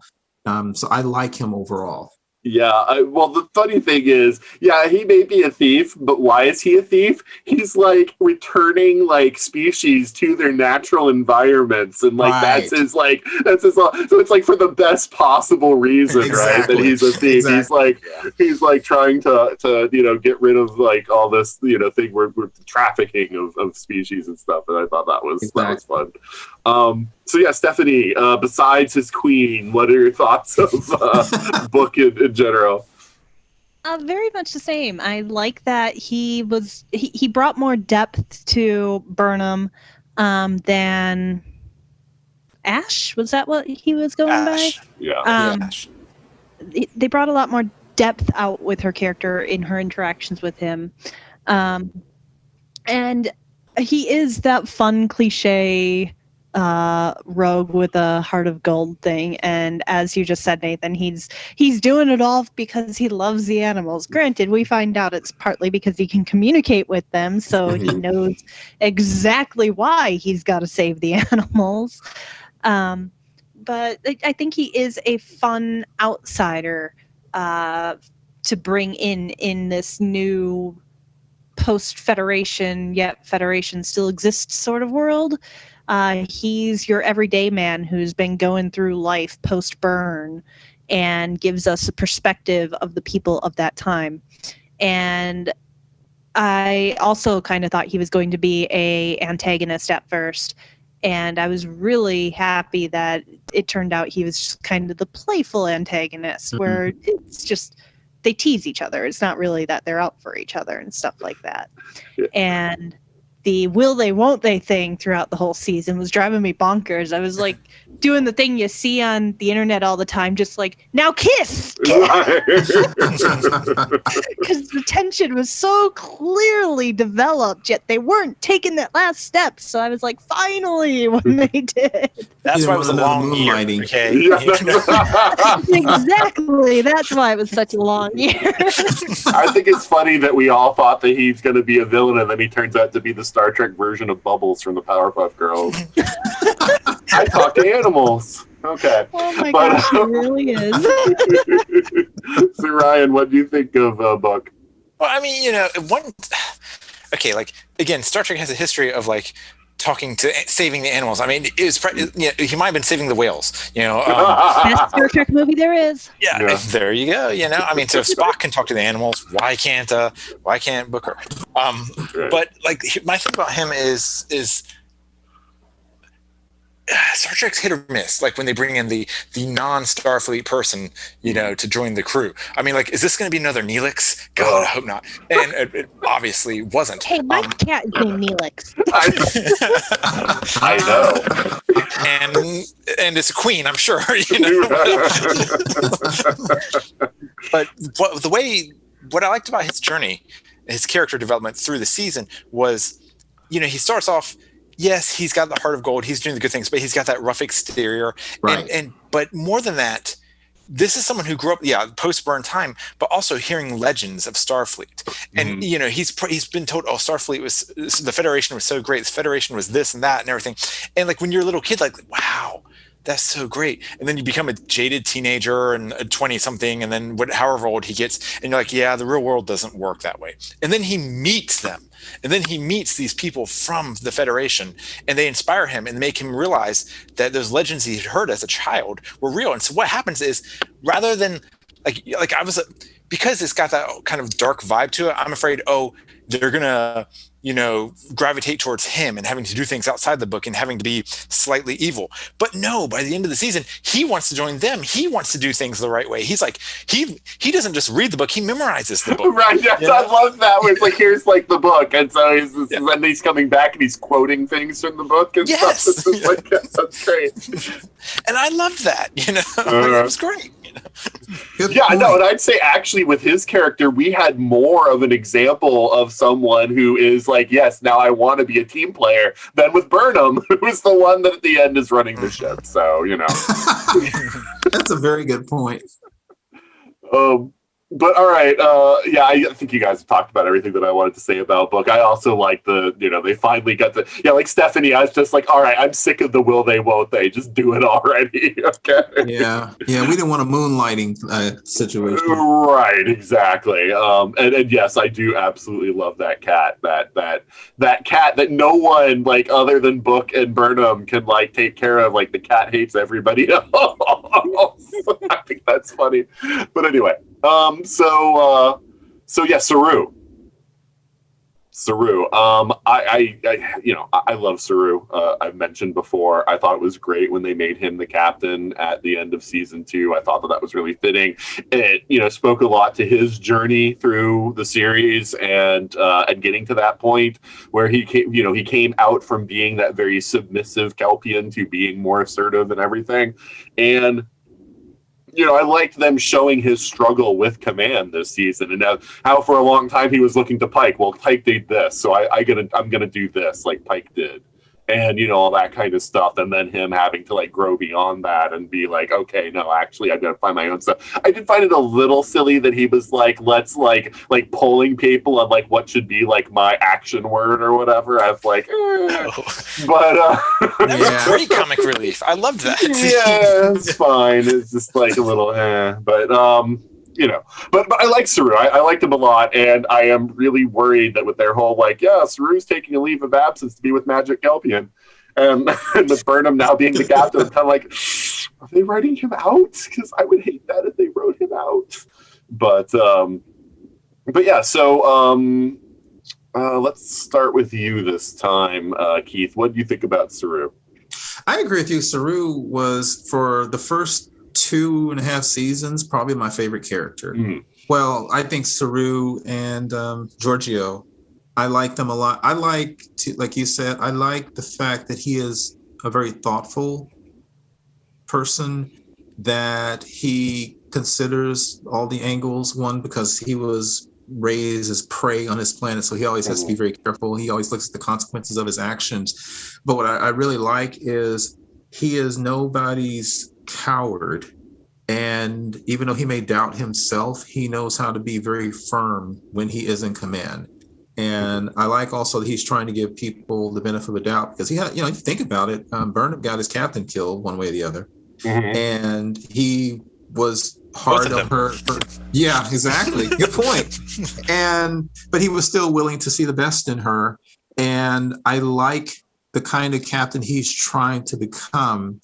Like you, I love Shaniqua Martin Green. I don't know if I wanted her to become captain over him. Actually. Yeah, I thought her arc was going to be at the end. She was going to be ready to be first officer, which I would have accepted, that she would learn under Saru, like what she needed to be a captain. But I felt like jumping her all the way to captain was too much. Yeah, and I thought to a certain extent this is my personal opinion, but the episode of the moment when Saru made a decision that he thought was basically according to the book and by what Starfleet should need, and the Admiral kind of dressed him down very nicely.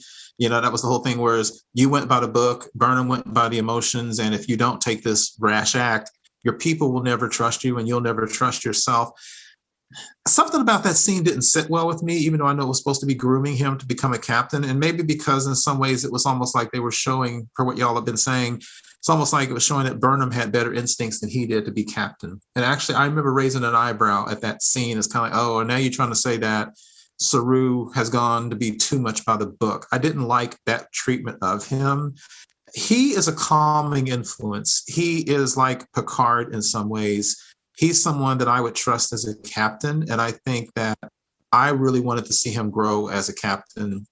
I just like everything about him, and I think like his intelligence. I like the fact that he doubts himself, but again, he may go in the room and doubt himself, but then when he comes out and he makes a decision, and I like that.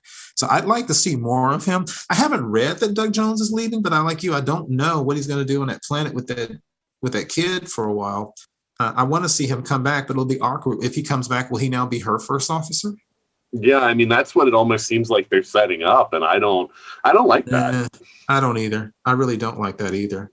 Yeah, and I feel like it undoes like all his work because this whole season we've seen him struggling with how do I be the captain, and that's but then like Burnham sits down and she already has her command word and everything all set and everything, and again it just felt like they were slapping Saru in the face. It's like, oh, you took a whole season, like she just sits down and instantly has it, like. Yeah, he just has a quiet strength and a wisdom that resonates with me. So I really like him as a character. Mm-hmm.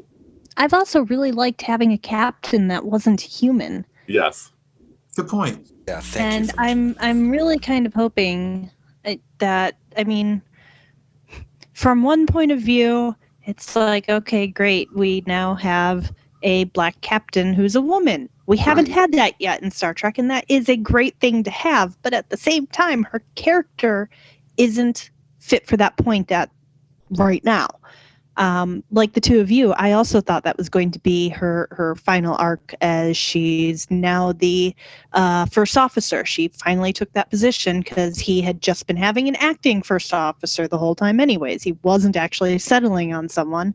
So it was definitely as though they were setting Saru up to be waiting for Burnham to come into her own and realize that, yes, I can handle this role after all.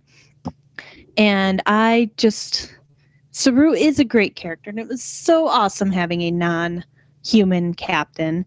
And I really hope that he isn't leaving the show. I haven't heard anything about that either. But it definitely was a oh no moment when he was taking a sabbatical, so to speak. And I don't know that I really want to see his time with Magic Kelpian. Right. Let's not resonate with dilithium anymore. They dug themselves into a hole there, because unless he does stay with Magic Kelpian, they have to have Burnham somehow screw up and lose her position, which will be kind of detrimental in some ways.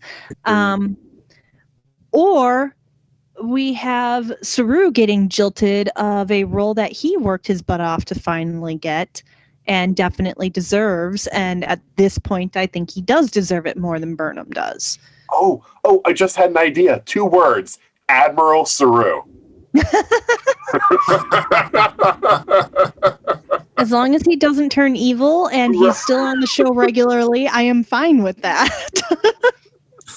That avoids both those issues. He just gets another promotion. But yeah, it is really a crummy situation that they wrote those 2 characters into by doing that. Yeah, I agree with that completely. Can they do any kind of other arc with him that would make sense, such as give him another ship or make him an ambassador or anything weird like that?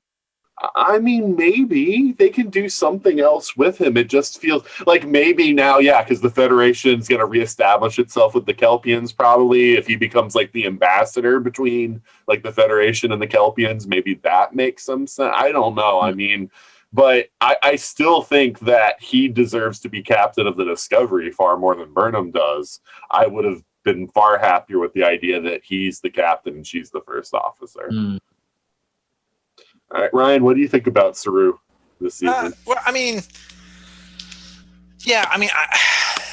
this point in time, I actually have enough faith in the showrunners to believe that when they made this change, that they've got something in mind, assuming Doug Jones wants to go on. I'm going to unless he wanted to leave, in which case this makes complete sense. But like none of us, 4 people here who are all tuned into fandom, none of us had heard anything to that effect. So I'm going to assume Saru is going to be back. I'm going to assume Doug Jones is going to be back, and I'm going to assume they actually have an idea of how to do it in a way that makes it work. I do want to but again, piggyback on the idea, because Starfleet is such a human-centric agency. I mean, we talk about going by the book. The book was written by humans. 99% of the captains that we've seen are humans. Starfleet was headquartered on Earth for most of its existence. Yeah, exactly. Every admiral. I'm thinking, aside from the occasional Vulcan, we've seen some Vulcan Romulan pretending to be a Vulcan. Every admiral we see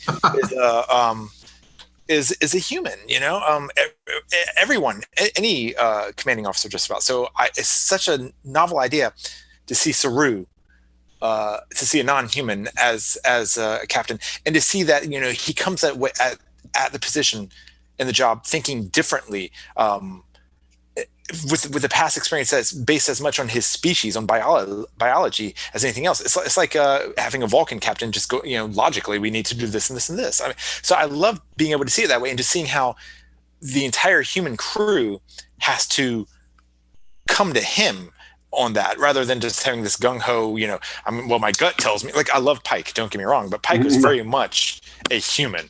Kirk is very much a human. They're all humans. And so it was just so refreshing, and I really enjoyed that. And I'd love to see them do more with him. And my gut on this, since I'm a human, is that, to the best of my knowledge, I don't remember them addressing what's become of the Kelpian since the burn. I mean, obviously, Magic Kelpian Boy has started the burn, so he was there pre-burn. So I kind of have this idea in my head that the Kelpians have probably become like a very aggressive, very domineering species or something like that. And maybe Saru's going to be involved in that. Maybe season 4 is going to be heavy on integrating the Kelpians back into the Federation or something. So I don't know. I mean, I just have to have, strange as it sounds, I have to have faith that they're going to do something with him next season.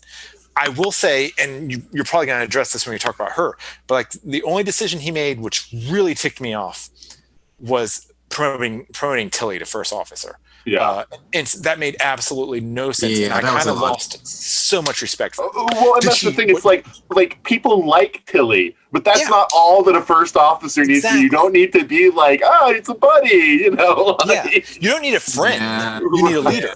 Right. And I mean, maybe it turned out that she was pretty much up to it, more or less, inexperienced, but she's Do you know what it reminded me of, Ryan? And this is what I said to Beth when we were watching it. It reminded me of Coulson saying that Skye was who he was going to make director of S.H.I.E.L.D. And I was like, yeah, you can see potential, and say in years, like Tilly would make like a great first officer, but it's like as an ensign to just be like, nope, straight from ensign to first officer, you're just not ready. I mean, exactly. She's not ready. And I know like the crew liked her and everything, but I would be, if I was lieutenant on Discovery, I'd be resentful. I mean, it's just had more experience than Cadet Kirk becoming captain. Well, that's the Abram verse, so let's not bring that up again. We've all had our issues with the Abram verse.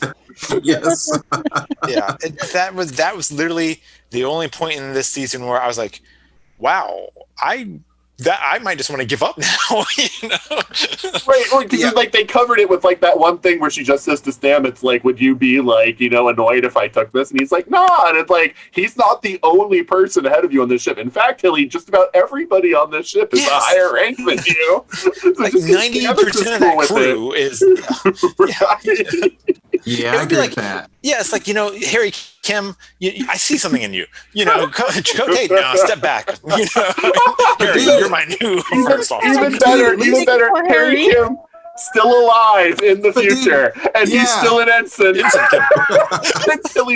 like a ship named after him that he's an ensign on. But to your point, Ryan, that's funny because at least Harry Kim served on a ship for 7 years. Yes, right. And I think in season, like I'm just on a Voyager rewatch. In season 6, Harry Kim is commanding the night shift, which makes no sense because he's still a freaking ensign. But he at least had been on a command staff for 6 years. So I agree with you. The Tilly thing, that comes back to that kind of weird bombastic writing where sometimes they'll just go, this will be neat, let's do it. Yeah. It kind of didn't make sense. Well, it's when, again, they put... So I mentioned how they're good with emotional resonance. This is them, though, putting the emotional resonance ahead of the plot, which is the fans all love Tilly, so we'll make her first officer. I really think that was the only thing they were thinking. Fans love Tilly, ergo will promote Tilly. And it was like, but you promoted her way too far. I mean, it's fair, though. Wasn't she only in acting? She was only acting. She wasn't even promoted. That's just it. She was given the position of first officer as an ensign. Right. Yeah. So, I mean, everyone above the chain of command above her had to take her orders, even though they outranked her. Right. Yeah. I am now amused of thinking of the USS Ensign Harry Kim. Yeah. Well, I actually think it's I actually now have this like idea of how funny it would be if like Harry, for whatever reason, like he's just like used every technology, everything that he could find to just stay alive so that he could get promoted, and then it's like, and then Tilly gets like promoted ahead of him, and he's just like, no, come on. Yeah, I always disagreed with that on Voyager because I was like, you don't need like a quota of ensigns on the ship. You can always promote Harry to like lieutenant because he still should outrank like a lot of those Maquis people that they brought in. We've talked about this before, Nathan, and I disagree with you on this one. Okay. Because if you're going to promote everyone just by time passed, there's no new officer, so eventually everyone on Voyager is going to be captain. And that's fine, and then you just go by the date of their commission.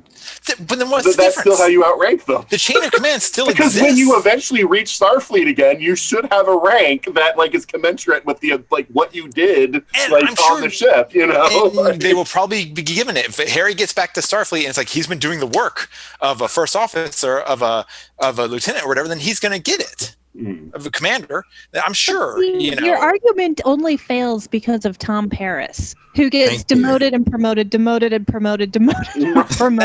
his dad is an admiral. The other thing that I want to bring up, though, is nepotism. But the other thing that I want to bring up, though, is it was never a problem on the Enterprise for them to have like 19 commanders. And you know, like, and it's like, even though in most ships that we see, there's only one, you know, there's one captain, one commander, then there could be multiple lieutenant commanders. But there's a point when, you know, like Spock is a commander, Scotty is a commander, Sulu is a commander, Uhura is a commander, and they're all still on the Enterprise. And nobody's like, well, we have too many commanders here, you know, like we got to move them to different ships. Yeah. So you're talking like about the movies. Yeah. And come on, at one point in the movies, there were two captains, Spock and Kirk. So whatever. Well, no, Kirk was an admiral when Spock was a captain. No, and 5 and 6, and Kirk and Spock were both captains. No, they were both demoted. So Spock is a commander and Kirk is a captain.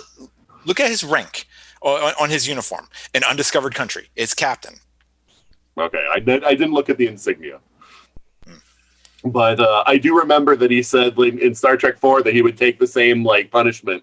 Why would they demote Spock? He didn't do anything. He didn't steal a ship. He was being resurrected. Well, no, but he said he'll take the same punishment they take. They said like in the trial, like Spock, you don't have to stand with them, and he said, no, I'm going to take the same punishment they take. He said, I stand with my friends. Right. That meant that he was taking the same punishment that they took. He was standing with them, and so he would get the verdict that they got. But no one else was demoted, just Kirk. In the Mad Magazine did a treatment of that movie, and the scene where Spock says, they said, you don't have to be with them. He said, I stand with my friends, and then the guy goes, well, the penalty for what they've done is death. And Spock goes, okay, I'll be standing over here. I'm sitting near my friends. I'm with you in spirit, guys. Yeah. It would be illogical for me to hashtag Enterprise forever. Okay. All right. This is way tangent. It was a great one, though. All right, we're going way too long on this. So, okay, we got quite a few characters here. We've still got we haven't really talked that much about Tilly, only about the descent. Oh, I didn't even get to have my Saru comments because everybody's going off on tangents. So somebody mentioned Saru and Georgiou together, and that sparked me off on one of the things that I really liked about when they sent Georgiou back, though, was the relationship between her and Saru. In that, you know, alternate timeline past or whatever. And I like the fact that like Saru became like the only person that was loyal to her, you know, like because she started treating him with respect because of the relationship that she had with Saru in the prime, you know, timeline, you know, whatever we want to call like what Discovery is, you know, like the relationship she had with him, that even though she was always insulting him and everybody else, it's like she actually gained like this huge respect for Saru, and so she treated the alternate Saru with that same respect, even though he was just, you know, he was like a slave in that, you know, environment. And I did like that he was like, he and the Kelpians were like the people that like tried to come to her rescue when everything was going bad, and you know, like there was the mutiny and everything, and that alternate like life she was living. So I liked that, and I liked that it showed the impact that he has as a character on others. I think pretty much all my other comments have been addressed with Saru, but I did want to bring that up. It's like we credit Burnham with changing Giorgio, but I would say Saru was like at least half as much. Mm-hmm. Yeah, because he was, because the Terran Empire is built all around like the inferiority of other species, and so for her to see like, a Kelpian that was assertive and was competent and was, all the, he did all the things that he needed to do and was a good leader. That definitely, I think, had an impact on her, assessment of things. Yeah. Or maybe Kelpians just really taste bad and no one will mention. Oh, that was such a horrifying moment in the first season when we find out they eat them. So we got Tilly, we've got Stamets, we've got Giorgio. We talked a little about Giorgio, but not a huge amount about Giorgio. We've got medical officer. Why is his name escaping me? So, Hugh. Yes, thank you, Hugh. And the other one that I wanted to talk about. Well, we got our new characters too. Our Trill human hybrid. God, I'm so bad on names right now, and I didn't have Wikipedia open like I should have. The boyfriend is blue, isn't it? Yeah. And we have Adira? Yes. That sounds right. That's right. And then we have the engineer that they picked up in season 2. I love that engineer. I'm so glad she made it to the future. Yeah, I absolutely adore her, but it seemed like her role was like almost non-existent this season. She was there a good bit in the first few episodes just to like tell Stamets that he was being an idiot. But then which people should line up for that, really. Jet. What's her name? Jet. Yeah. So they need to give Jet just an official title of keeping Stamets in Checkinator or something like that. So I kind of feel bad. I wanted to definitely give more time to Burnham and Saru and Book because they're kind of like sort of like the main 3 characters this season. But it's like now we've got such little time to talk about everybody else. So Stephanie, yo, pick somebody or multiple people. Like, who do you want to talk about? Well, as much as I love Jet, let's go with the new adoptive family with Adira, Stamets, and Hugh. Mm-hmm. I think that's a beautiful setup as to how they did that. Yes, it's kind of more heavy-handed to modern day society than future society, but I don't know. It just makes me really happy that the queer couple adopted the queer kid, and they're all just happy with each other through a lot of misery and suffering, but they're happy together. And I definitely like the bringing back of the Trill. It does seem like they completely forgot that Riker temporarily hosted a Trill, but that's okay. That was 900 years earlier. But it's temporary. It's yeah, but they were like making that huge fuss that it's an abomination to even be in the human and blah blah blah.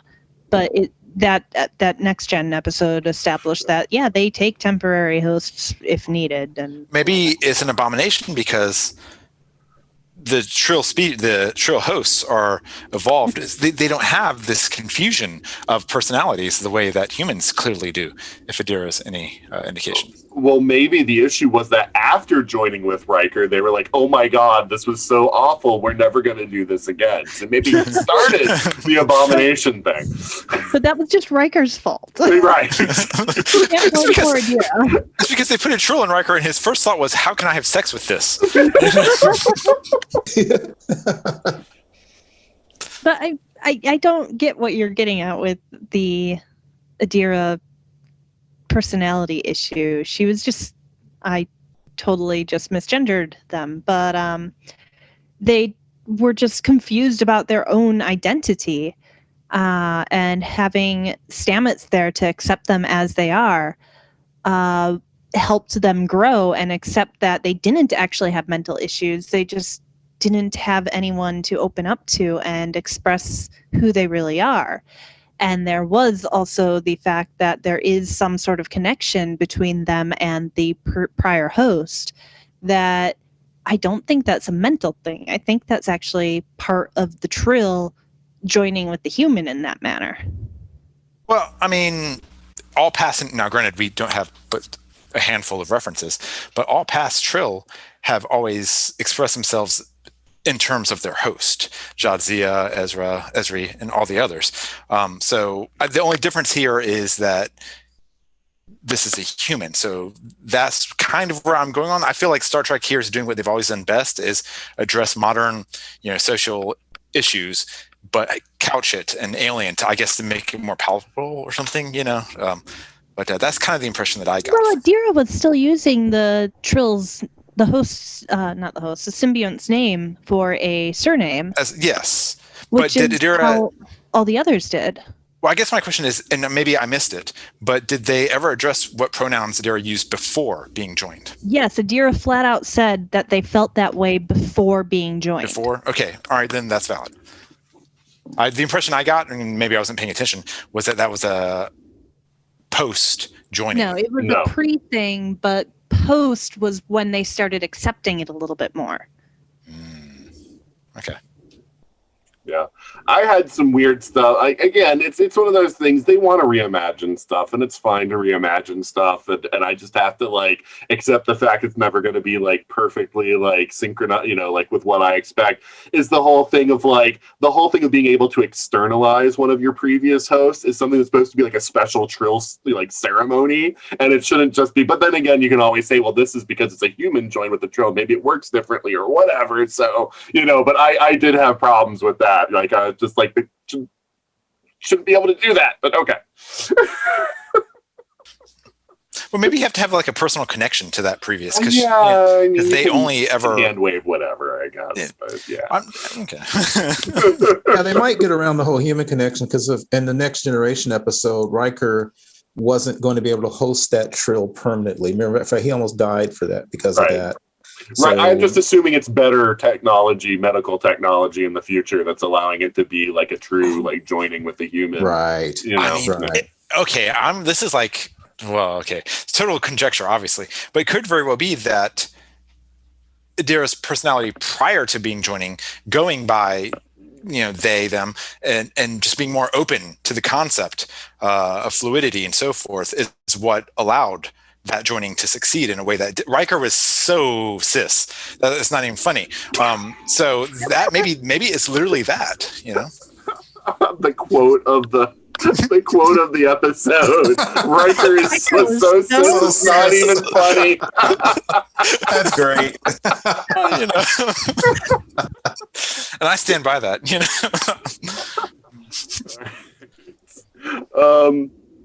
Anything? Again, I'm sorry, but we're gonna have to just snap through these characters. Anything more anybody wants to say about Adira and the relationship there, or anything? I love it. I mean, I don't buy the whole Stamets hating Burnham now being set up for future enemies, but because I feel like that's gonna really be a temporary bitterness. Yeah, I hope so. Yeah. Okay. Then Ryan, pick another character. The computer, the data. I wanted to see more of that. Well, but we didn't get a lot of it, so we did. But by the end, the data is taking over the drones. You know, so I feel like something big is coming that way. Which I guess we know from the shorts. Did you watch the short track? Yeah, because that's what I was about to say. Because we know eventually Discovery will be abandoned and the computer will control the entire ship. Yeah. Wait, there's short tracks? Oh yeah. What? Yeah. Definitely. I've managed to miss these. Did you really not see any of the short treks? I haven't. They're on CBS All Access. There's 10 of them. Yeah. And they're for Picard and Discovery. Yeah, well, there's only one for Picard, if I recall correctly. But I apparently have some watching to do. Yeah, because there's ones that happen after there were ones they released before season 2, and then there were ones they released before season 3. Yeah. I saw were the ones that involved Tilly and the princess. That's one of them. Yeah, that's one of them. But there are many more. Yeah. One of them is someone who discovers the Discovery 1,000 more years into the future, and it's just abandoned. And basically, he falls in love with the ship, kind of. Right. Thing. Right, and it shows him movies because that's how you help people. Yeah. Which was a setup for this season where the ship decides that showing people movies gets them over PTSD. Yeah. But I thought there were only like 3 of those. Oh, wow. I feel like an idiot now. Well, thank you guys for mentioning it. Yeah, no problem. I thought you knew, or I would have said something sooner. Yeah. And the Picard one is really good. I saw the Picard one. Oh, okay. But I thought it was like only 3 of them for Discovery and that Picard one. I didn't No, realize. there's like several just with like the Pike crew too. I think there's like 2 or 3 with the Pike crew. Really? Yeah. Man. Which was like their sort of like soft like pilot for like, hey people, do you want more of this? We could do a whole series about Pike, huh? There's one where number 1 and Spock get stuck in a turbo lift together. It's great. Okay, well, I know what I'm doing tomorrow for dinner watching. It will not take you long to just blow through those. They are fairly short. I don't log into CBS for anything except for when these are airing, so I didn't realize that they did more. The only one that is terrible, and the only one that's terrible, but I also love at the same time, is there's one about the origin of tribbles. But you don't necessarily need to watch that one, but it is. Yeah. I have problems with that. But anyway. All right. So yeah, I mean, does anyone else have anything to say about the sphere of knowledge or whatever that's in the computer? Yeah. Okay. All right, Keith, pick a character. I'm gonna cheat and just do a blanket because I think what y'all said earlier I'm very interested in. It's all the other bridge crew. Yeah. Detmer, Owasakun, Riss, and Bryce. And yes, I'm reading this off the internet. I can't remember those names. Well, that's the thing. When I was watching this season, I knew their names, but as soon as it was over, I forgot them all. Yeah, I'm the same way. Because you know what was wild was when the season 3 started wrapping up and the kind of overdone thing with the evil Orion woman and all that kind of mess, and they were running around the ship, and then there was that whole thing in the inside of the turbo lifts, which seemed bigger than the ship itself. So Yes. Yeah, I did not like that either. Yeah. Either I managed to forget about that scene. Yeah. But you know what I saw it was so wild, as y'all had said earlier, when they were fighting, they're a really likable group of people. And a couple of times when they were in the rooms, when they were in the break room or the mess hall, eating and talking, they're really likable characters. And when they had that final battle and they had to save the ship, I really liked those characters. It was almost after 3 seasons, it was almost the first time I really had seen any of them.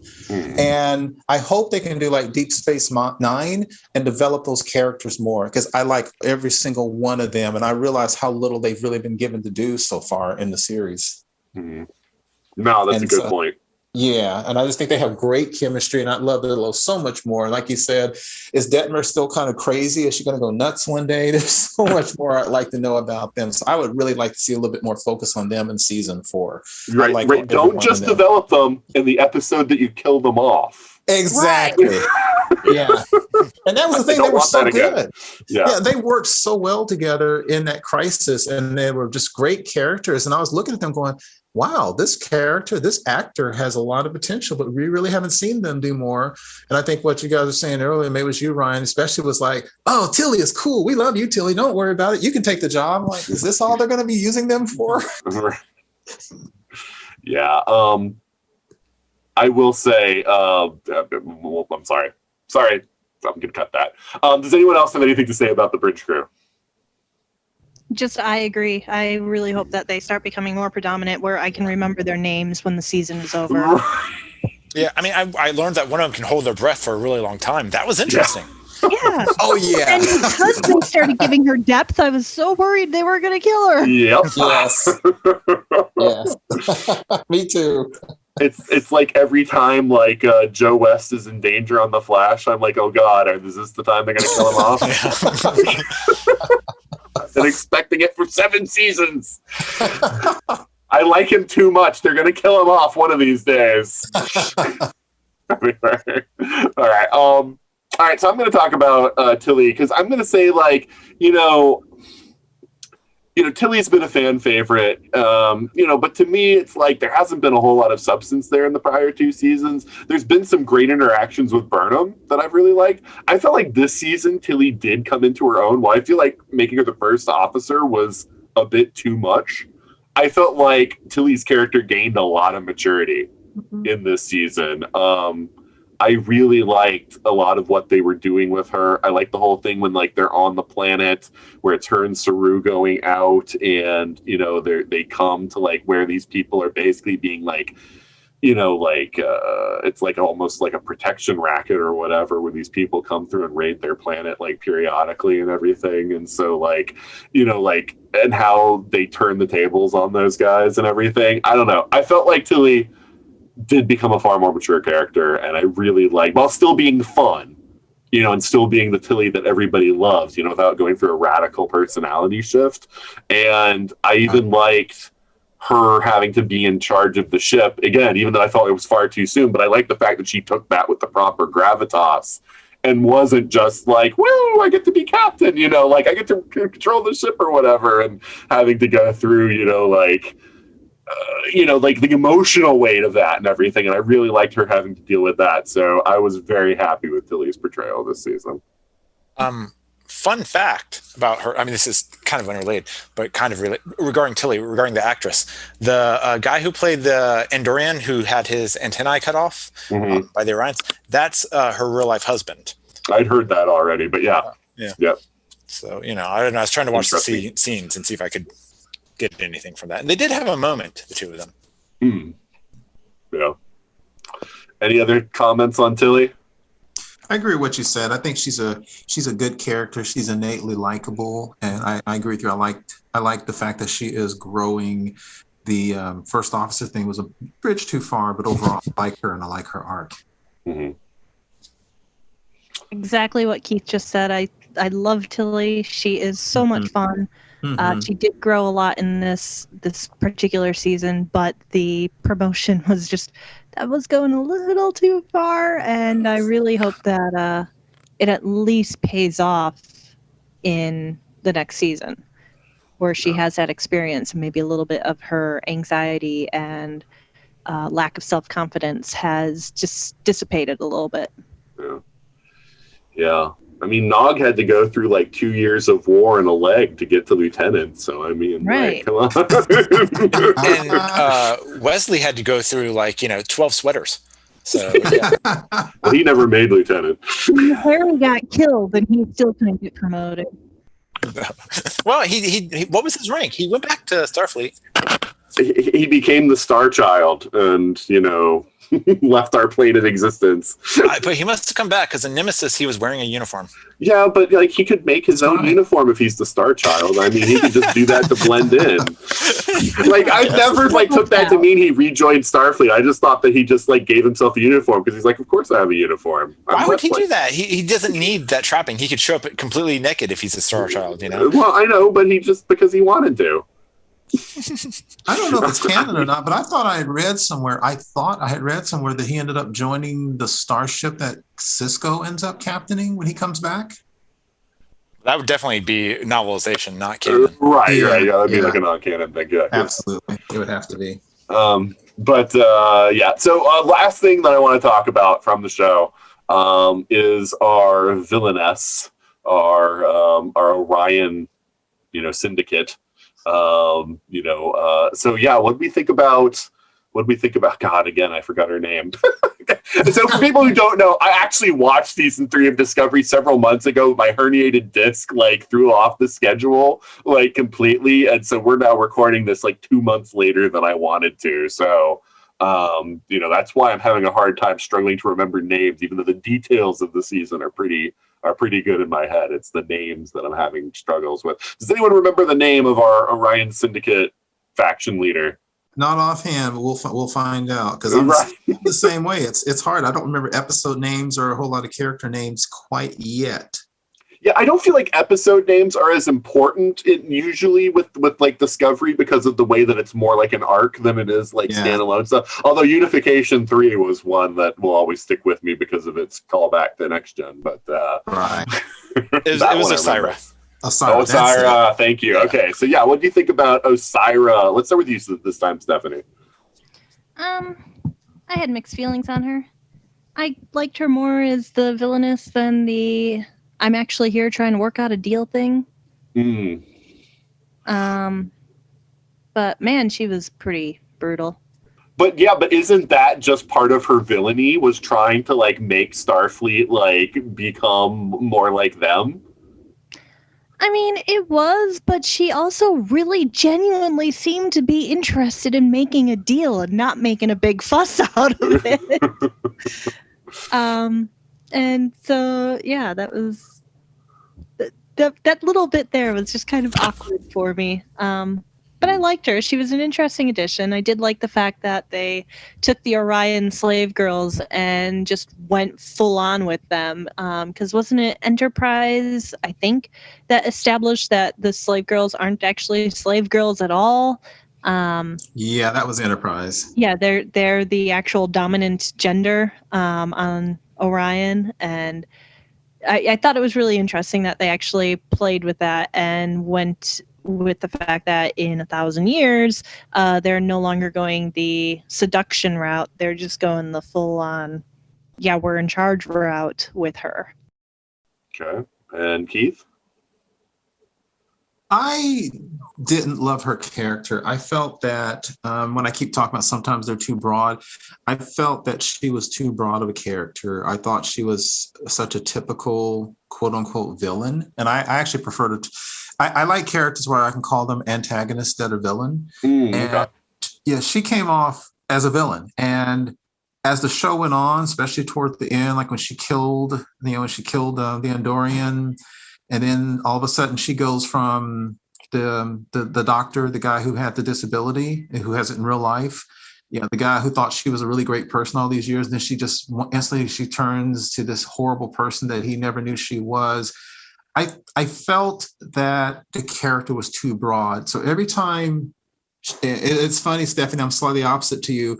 When I thought she was negotiating with the Federation, I kind of was curious. I was interested in her. Oh, this will be very interesting because this has happened so many times in real life and in the history of Earth, where you have you have countries that negotiate with other countries or with organizations that are somewhat shady. And I thought, wow, this could be very interesting. But the more she became just a straight up villain, the less I was interested in her. And the whole end of the thing where they had to fight and there was this and that and the ships and stuff, I just felt like I was watching a very typical science fiction show. It probably didn't help that dude who became her henchman that they met on the planet, the guy who walked in that was real evil. And he seemed like something out of a bad sci-fi Western to me. And so the two of them together, I did not love her character. She just felt way too broad. And I thought she would have been much more interesting had she been a true representative of the Orion Syndicate trying to make a deal than when she became just the villain. And she really didn't do a lot for me. Okay. And Ryan? First, I want to say that henchman, I don't know the actor's name, but I've been following. He was Joe Dubois in Medium, and I don't know why, but I love that guy. He was also in Day of the Dead, Dawn of the Dead, whichever one they were in the mall. But anyways, I love him, and I was so glad to see him have at least a multi-episode appearance. But as far as Asira herself goes, yeah, I mean, I kind of agree that she was the most interesting when you realize that she had ambitions beyond, petty crime lord. Like she wants to be into politics. She wants to have a legacy where she's the one who brought the Federation's good reputation to the Syndicate or whatever they were called. But like in the pantheon of returning villains for Star Trek, she falls like dead in the middle for me. I mean, she's definitely not Gul Dukat. She's not even Seska. I was about to say, so few villains are Gul Dukat. I mean, I might put her. I mean, I'm honestly trying to think like she's above Discovery Season 1's Harry Mudd, but other than that, I'm just like maybe she might be. She's better than Damar. Okay, I'll give her that. Poor Damar. She's not better than Wei-Yun. Definitely not better than Kai Wynn. So yeah, I mean, dude, yeah, you're comparing her to the heavy hitters there. Well, that's what I'm saying. But the repeat villains, the ones that come back, she's on the middle to low end, definitely. Yeah, I agree. Okay. Yeah, no, I was just happy to have like the Orion Syndicate being. I think I liked her more for what she represented than what like she actually was. But I do agree with Keith that I found it far more interesting the idea of the Federation actually like getting into like I would have liked for them to have pursued that. Like when Discovery comes back, they've achieved their goal, they've solved the burn, everything's better, but then they find out that the Federation has made this deal.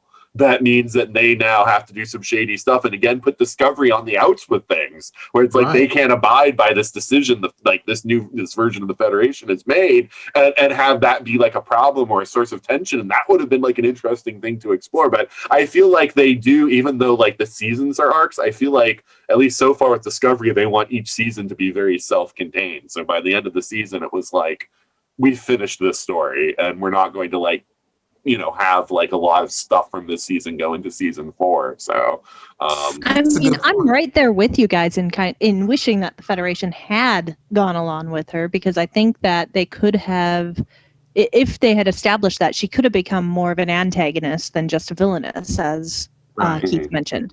She is just a really forgettable villainess for the most part, though. She shows up, she decapitates or whatever gruesome way she can kill someone, and she makes Booker's day miserable, and then we're on to another plot until the next episode when she rinses and repeats. Right. Yeah. So you guys kind of swayed me a bit too with the whole she could have definitely been a little bit more interesting with her scheming and plotting, except for the fact that they tossed it out the window right away. And I think that's why it sat so uneasy with me, where they turned her into that ambition-driven villain as opposed to just a villain for the sake of villainy throughout the rest of the season. Well, yeah, because it was kind of weird because to your point and what Nathan was saying and what everybody was saying earlier about you wonder if this Federation is quite the Federation we thought it was. Maybe it's a little shadier than we thought. When he was negotiating with her, I was a little surprised that when it happened, I groaned when the Admiral told her basically give yourself up and let us prosecute you and you'll serve an example. I was like, dude, she's not going to take that deal. Right. And everything turned on that. And 2 seconds later, she's like, I'm going to kill everybody. Like, And then she also convinced me the Admiral was full Starfleet. Right. I mean, that's when I was completely 100% sold on him. Yeah, but I kind of wish I was thinking they were going to do something where he was just going to try to do a deal with her. The whole thing about turning herself in, I don't know, that just changed her. And she changed from a negotiator, somebody with big plans and then she instantly like, well, no, I'm not going this way. I'm just going to kill everybody. And then that's when I truly lost interest in the character. So I agree with you, Nathan. I wanted to see a different arc with her. Yeah, because I mean, again, I tend to put things into like fantasy or D&D terms. It's like if the Ferengi are the goblins of the Star Trek universe, the Orions are like the hobgoblins. Like they are still the shady sort of like backroom deal types, but then they also have like the weapons to enforce things. So I feel like it's kind of interesting because we had the Ferengi centric DS9 that had a lot of Ferengi stuff, and it's like, but we've never really had something that dove really deep into, or dived, whatever the past tense is, dived really deep into like the Orions. Like we've had them as, things that just, characters that appear like one-offs. And so it would be really interesting to see that, like the same idea of these are like Ferengi in the way that they like to do all this scheming and dealing, but then they also bring the force with them that like Ferengi don't have, because Ferengi are very cowardly, sniveling little, guys and girls. Mm-hmm. What Ferengi were supposed to be in Next Generation, basically. Right, exactly. So I so that's why I liked the idea again of the dealing, because I thought that again, like they do want to do that. They would like to get things easily by making a deal, but if not, they're like, okay, then I just kill you, And so it's like, again, it's another dynamic. It's something we haven't seen in a Star Trek, as a major like antagonist kind of race or force before, organization. So I would like to see more of that, and I guess they have the potential of doing more with that in future seasons. Yeah. So, yeah. Well, actually, kind of when you think about it, because up until now, the Orions were the major source of dilithium.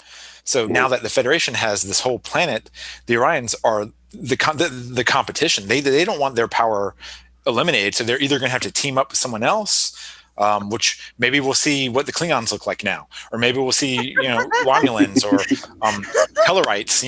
I mean, now they have 6 nostrils. Or, yeah, there you go. Or maybe the Breen. I'd love to see them back again. Yeah, the Breen. Yeah. Oh my God, the Breen. Never turn your back on a Breen is a saying. It's like, do they still look like Leia's bounty hunter character from Return of the Jedi? What's going on there? Yeah, Ryan made a point that I wondered about the next season, at which and Stephanie had said this earlier. You have an entire planet made of dilithium in a galaxy desperate for it. Are we going to see a war or fight over that planet? Because if it's a Federation territory, boy, I can just see everybody like, let's go there and take this. Well, I mean, technically, is it Federation territory? I don't know that they ever established where this. It was in the middle of a nebula. Oh, that's a good point. Huh? Yeah. They're going to find Finders' rights. Yeah. If it wasn't Federation territory before it is now. Right, exactly. Yeah. I mean, no, I would like that, because I always felt like Insurrection was so naive in its depiction of what would happen if you found a planet like that, because they treated it like, oh yeah, so the Federation wants this sort of anti-aging ability of this planet, and so there's some shady Federation people trying to exploit that. Right, exactly. But I'm like, once word of that planet got out, it's not just going to be the Federation. The Romulans are going to want it. The Cardassians, everybody's going to want that planet. So it's this whole idea of we can just say kumbaya and leave this planet alone is going to somehow be the universal salvation. It's just that's way too naive, and I would love to maybe it only works on humans, and because the Baku looked pretty human. Right. Well, that's true. That's true. But no, Worf was being affected by it. So at least Klingons are also affected by it. So, Well, that's because he's Russian. Which would seem to imply that general humanoids, at least, get affected by it. But anyway, all right. So, we've been talking a long time, guys. I'm sorry. So long. This is what happens. One last random thing. Okay. One last random thing that keeps popping into my mind this whole time that we've been talking, and there's been no... I want to see what the Borg are like in 1,000 years. I thought that too. Have they been affected by the burn in some way? And do they use the lithium? No, they opened up their own transwarp. Yeah, they had the transwarp conduits. Right. And every time they talked about the transwarp conduits, I kept thinking of the Borg, and I was like, ooh, but good point. Nathan knows I have a thing for the Borg. So. Well, the Borg, Admiral Janeway went and killed them all. We're fine. There's no Borg. Don't worry about it. and that was a fine explanation until Picard established they were still assimilating people recently. Yeah. So, it's not the Federation.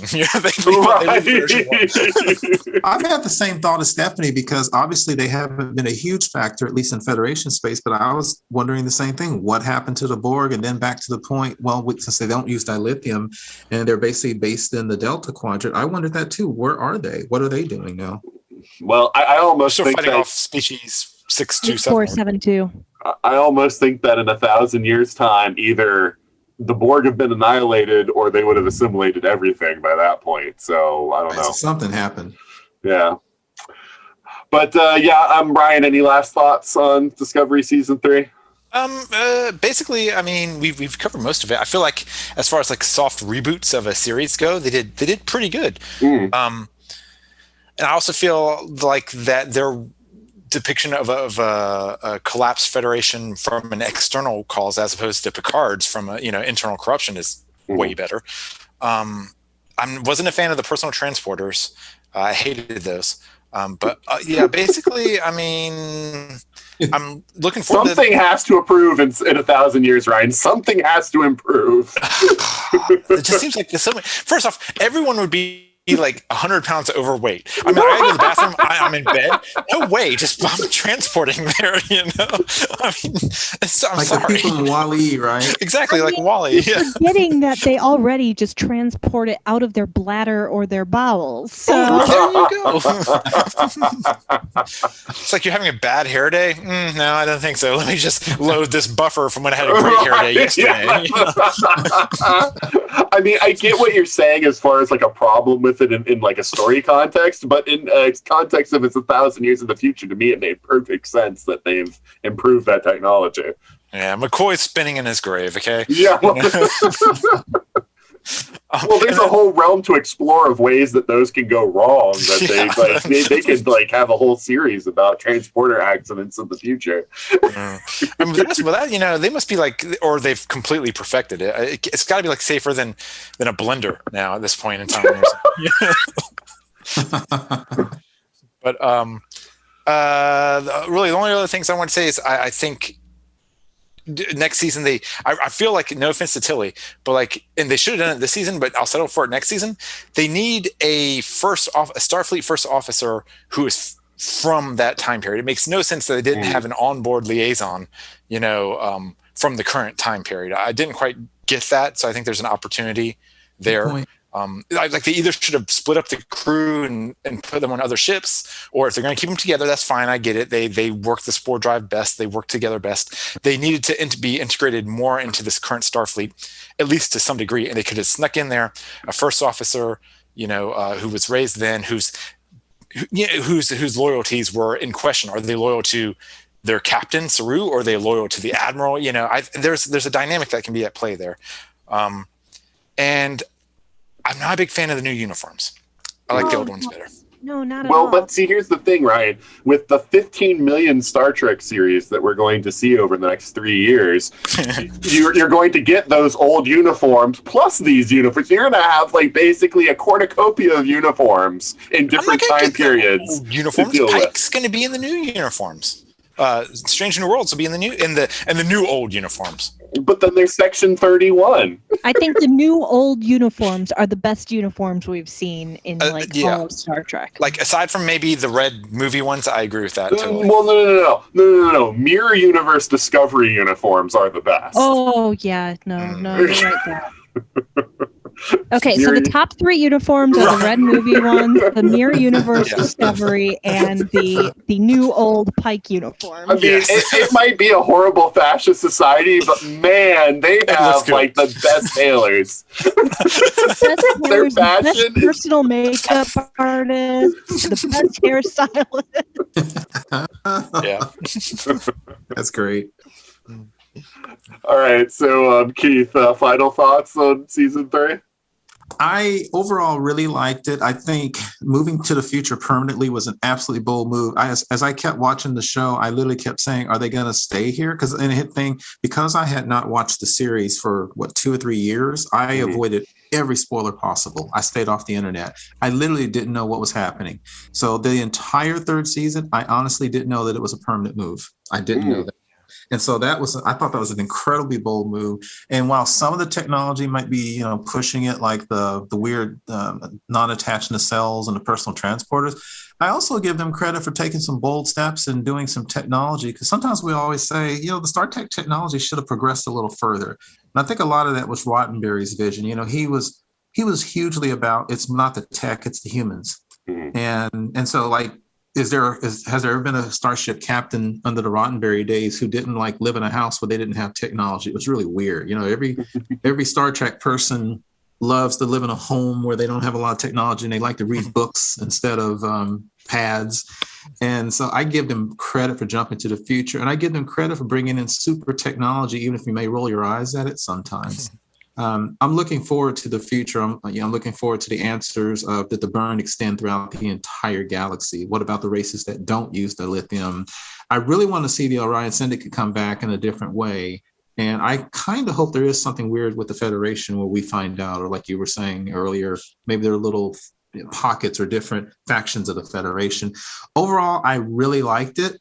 It tends to almost blow apart. I think that's because of Kurtzman's influence, somebody who I'm honestly not a fan of, but they're holding it together, and I hope they can keep doing that in the 4th season. All right, just like you, I'm looking forward to a 4th season. I think that the characters are where this show shines. Joking aside about the bridge crew, the characters that actually do get a lot of screen time. Everybody from Burnham and Saru to Tilly and Stamets and Hugh and all of them. The emotional core of this series is still pretty strong, and that's the reason why you're coming back. I mean, even Georgiou, even though she's not going to be there for season 4, she again is such an interesting character, and her arc was such an interesting interesting thing to watch, through the series. But yeah, I mean, I loved them moving forward into the future. I mean, Stephanie and I talked about that, several times about, how it would be great if they moved it into the future, because the technology seemed too advanced on the Discovery, and there were definitely some continuity issues. And so I like that, because now they have nothing that they have to reference or do anything with, because it's all in the past from their standpoint. So they have no issues with any new things they want to do moving forward. And I'm really happy with that. And yeah, other than the thing with Saru, that's my one thing that I'm worried about. Again, I mean, like you guys, I haven't heard anything about Doug Jones. I just can't understand why they made the decision they made. Right. The only thing I could come up with is if Doug Jones was leaving, but I'm like, but then it seems weird that they didn't say anything, because usually you get a press release or something like after the season is over. Maybe he needs to just cut back. Well, then that might be too. Maybe he's just going to be like a reoccurring character, but not a full, character next season. Like, I don't know, but I'm curious what they're going to do with Saru. And to Ryan's point, it's funny. Ryan actually was thinking like I was. I felt like, don't make Tilly the first officer, because again, it isn't like, it's fine if they want to make Tilly a lieutenant and say like, hey, because of all this work you've done, like you've earned this promotion to lieutenant. But I think that bringing in somebody from the future Federation as the first officer would be good. If Burnham's going to stick as the captain, I think that's probably the best case scenario there. Because like Ryan, I agree that, yeah, I mean, Saru made the point, like, don't break the crew up. But at the same time, you would think that, especially with how small their crew is at this point, because remember, it was only like 40-something people that went with them into the future, or 50-something. You would think they'd be like, okay, well, here's some personnel, to fill out your crew, like, that are from this time. And so I think, yeah, just having that dynamic of adjusting to like this new crew, these new crew members also, I think would be an interesting thing for them to go with. So I agree. My thoughts forward. I'm sorry. I just wanted to also quickly add that I would also love to see, I know they hinted on it and really did actually address it, but I would love to see them have, say, one member of the crew, maybe one member of the British crew who can't take it anymore, and like they steal a ship, and their plan is to slingshot around the sun and get back. I mean, yes, they have to leave the data in the future, but there's no reason the crew couldn't go back except for this law. That's really I want them to explore that law, the temporal. You're right. That is another one of the fascinating things, is the outlawing of time travel. That is something that there's definitely some interesting room to explore there. Which I appreciate it. It's clearly a throwback to the temporal wars and Enterprise. I'm glad they, acknowledge that, sadly. But yeah, I'm sure sooner or later someone's gonna be like, I had a baby who was 4, I want to see them grow up, and remember there was only volunteers that went to the future. They offloaded a bunch of their crew onto the Enterprise before they left. That's true, but people change their minds, or right. But I'm just going to say, like, people who had something like a kid that was 4 probably are among the ones that left. Right. Yeah, that's a good point. Yeah. So yeah, that's what I'm saying though. They're at like a skeleton crew, and it just kind of like boggled my mind that it's like, okay, the ship got improved, but where's like the new crew to like augment them, because a bunch of their crew left on the Enterprise rather than go into the future. So. Right. You would think you'd want a first officer from that time to show them the ropes and tell her the law and what they can and can't do. Yeah. Right now they're relying on Booker, but they need someone who's Starfleet trained. Right. Exactly. All right, guys. Well, this was a lot of fun. And again, sorry for how long this has gone. But yeah, let's say our goodbyes now. Let people know where they can find us online. So let's start with you this time, Keith. You can find me primarily on Facebook with the ESO network groups. I'm active in all of those. I'm also a member of the Earth Station Trek group, where we discuss all things Star Trek as well. I have a Twitter and Instagram presence, but I don't use them very much. So for me, mostly Facebook. All right. And Ryan, why don't you say goodbye and let people know where they can find you? Yeah, as usual, I would never say goodbye to the internet. We are forever. But having said that, you really can't find me anywhere. Maybe 2021 will be the year that changes. I mean, hopefully conventions will come back. You'll be able to see me at Dragon Con. Well, maybe. We'll have to see how I feel about that. How's your website, Ryan? Yeah, exactly. Dude, I looked at it the other day, and my last update was like from 2019 D23. So, right. It was just before Dragon Con 2019. Yeah. I was basically I was saying that, they just announced The Mandalorian. I'm like, that's going to be a space Western. I just know it. And hello, but yeah, that's. I know. I love that you said that it was post 2 of 3, and then 3 of 3 never happened. 3 of 3 will happen eventually, maybe. About the 2019 D23? Yeah, sure. Why not? I can tell you if I was right or wrong. I don't even remember what it was about, but I'd have to go back and see what the other one was. I think it was about the Obi-Wan series that they announced. Yeah, that sounds right. But anyways, whatever. Yeah, sure. Go to geekstranger.com, people. I mean, I'm paying like $3 a month, so go check it out. Tell me. I've had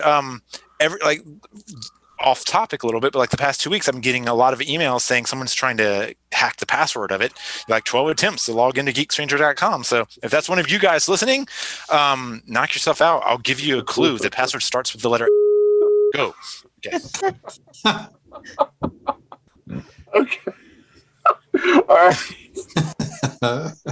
Oh man, see Ryan, this is my issue. Like, you're always like, I'm too busy to update my website. You've had a whole year of not being able to go out or do anything, and you still haven't updated your website. No, I've had to work. I've been, I was quote unquote essential. Right. How has your commute been, Ryan? What do you mean? I mean, like 3 days a week you work at home. Well, that actually stopped a few months ago. Oh, okay. All right. I didn't know that. But I'm like, so all that time you spent commuting is now like free time for you.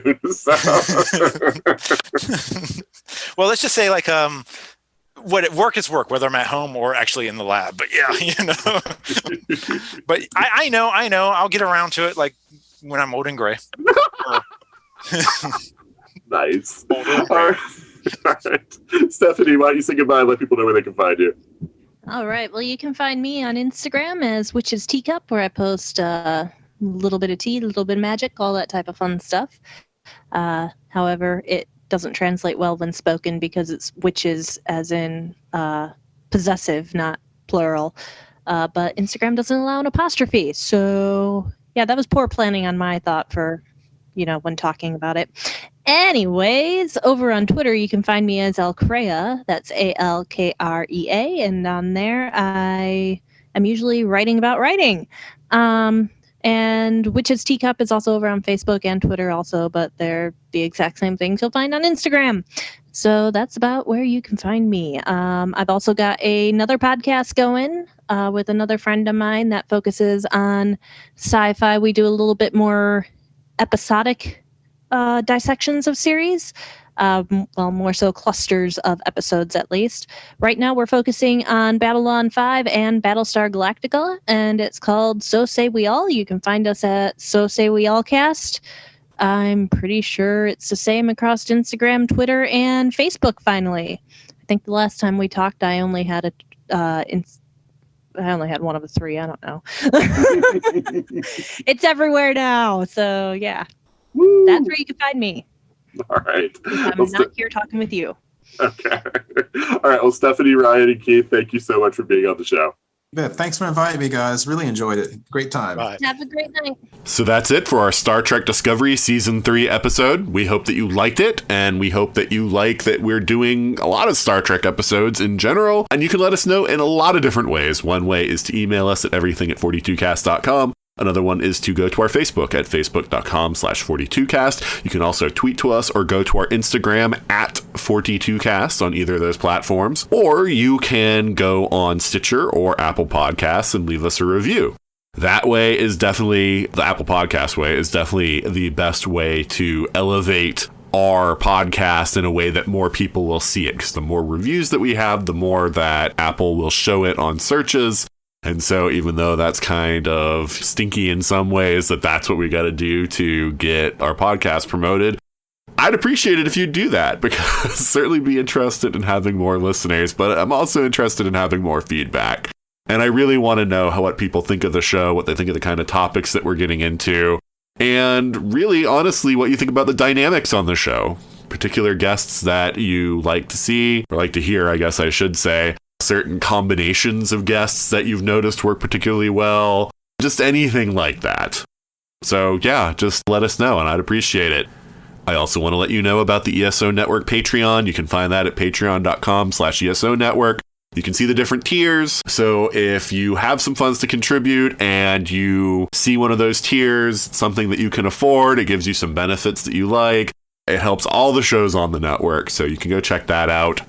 You can also check me out on 2 other podcasts. One is Time Streams, where my friend Juliet and I are going through all of Doctor Who from the beginning. You don't have to get the episodes yourself. I realize it's hard to find Classic Who in the States particularly, but it certainly does help. If you can watch along with us, you'll get more out of it. But we do explain everything important that happens in the episode, so you don't need to go out and buy anything. You can just listen to our banter. And so, yeah.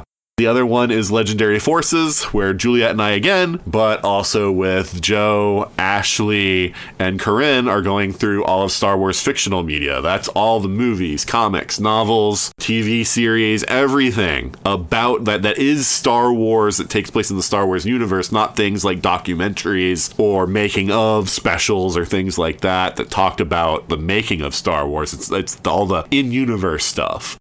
We're talking about not only the quality of what we're consuming, the media we're consuming, but also the expansion of Star Wars as a franchise and what that meant to people's perceptions of Star Wars, the different aspects of Star Wars that different media took from, and sort of like this idea of what is Star Wars continuity, does it even exist, stuff like that. So going back to the beginning, we've already reviewed quite a few of the comics from the 70s, as well as the holiday special, some other stuff.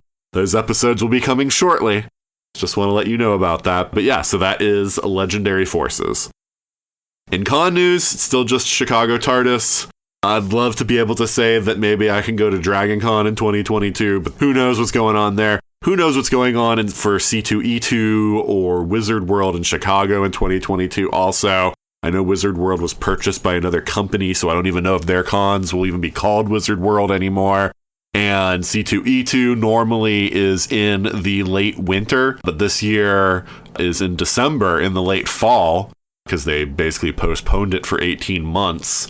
So I don't know if that means their schedule permanently is going to be off, if they're going to try to do another one in 2022. Or if they're just going to postpone to 2023 so that they can do a February or March con like they've normally done, or any of that. I'm looking at the slate of people that they have for 2021 here in December, and it's no one that I'm really interested in meeting.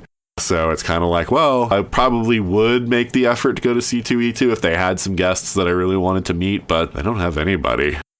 It's a lot of anime voice actors this time, and that's great if you're following a lot of modern animes, but I'm not. A lot of my anime consumption is older stuff or old franchises that might have new material, but even then I'm watching it in Japanese, so like none of the American voice actors. If they've had some of the older voice actors that I remember from when I was getting first into anime, I might be a lot more excited, but yeah, it's nobody that I know, so. Yeah, C2E2 I think is out this year. In other news, Beth and I are still watching all the same stuff, so there's really nothing new there. Oh, I guess we're watching the 4400 now, which is a new series on the CW, which is apparently a reboot of a show from, I believe, the early 2000s, but it was a show I never saw. So because I never saw it, I don't have any real preconceptions going into it. It is one that people have told me was really good, that earlier show, and it's always been on kind of my short list of, if I have free time to binge a series, I'll go watch the 4400. Well, I never did get around to watching the original one, but I'll watch this new one as it comes out, and maybe at some point in the future I'll go back and watch that original one. I know it is available on Netflix, so it's not like I have to I'm going to have a hard time. Of course, by the time I get around to watching it, maybe it's not on Netflix anymore, but at least for now, it's available on Netflix. I'm not too concerned about it. All right, well, that is a wrap for this week. Join us back next week when George Takei will not be joining us. And until then, this is Nathan, signing off.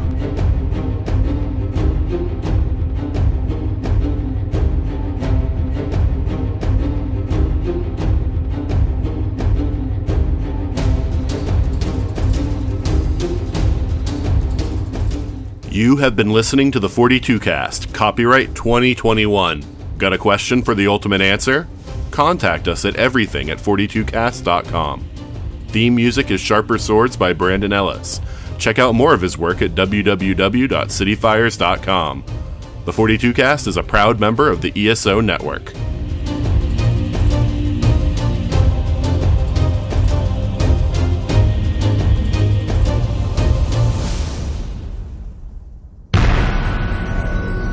This has been a broadcast of the ESO Network.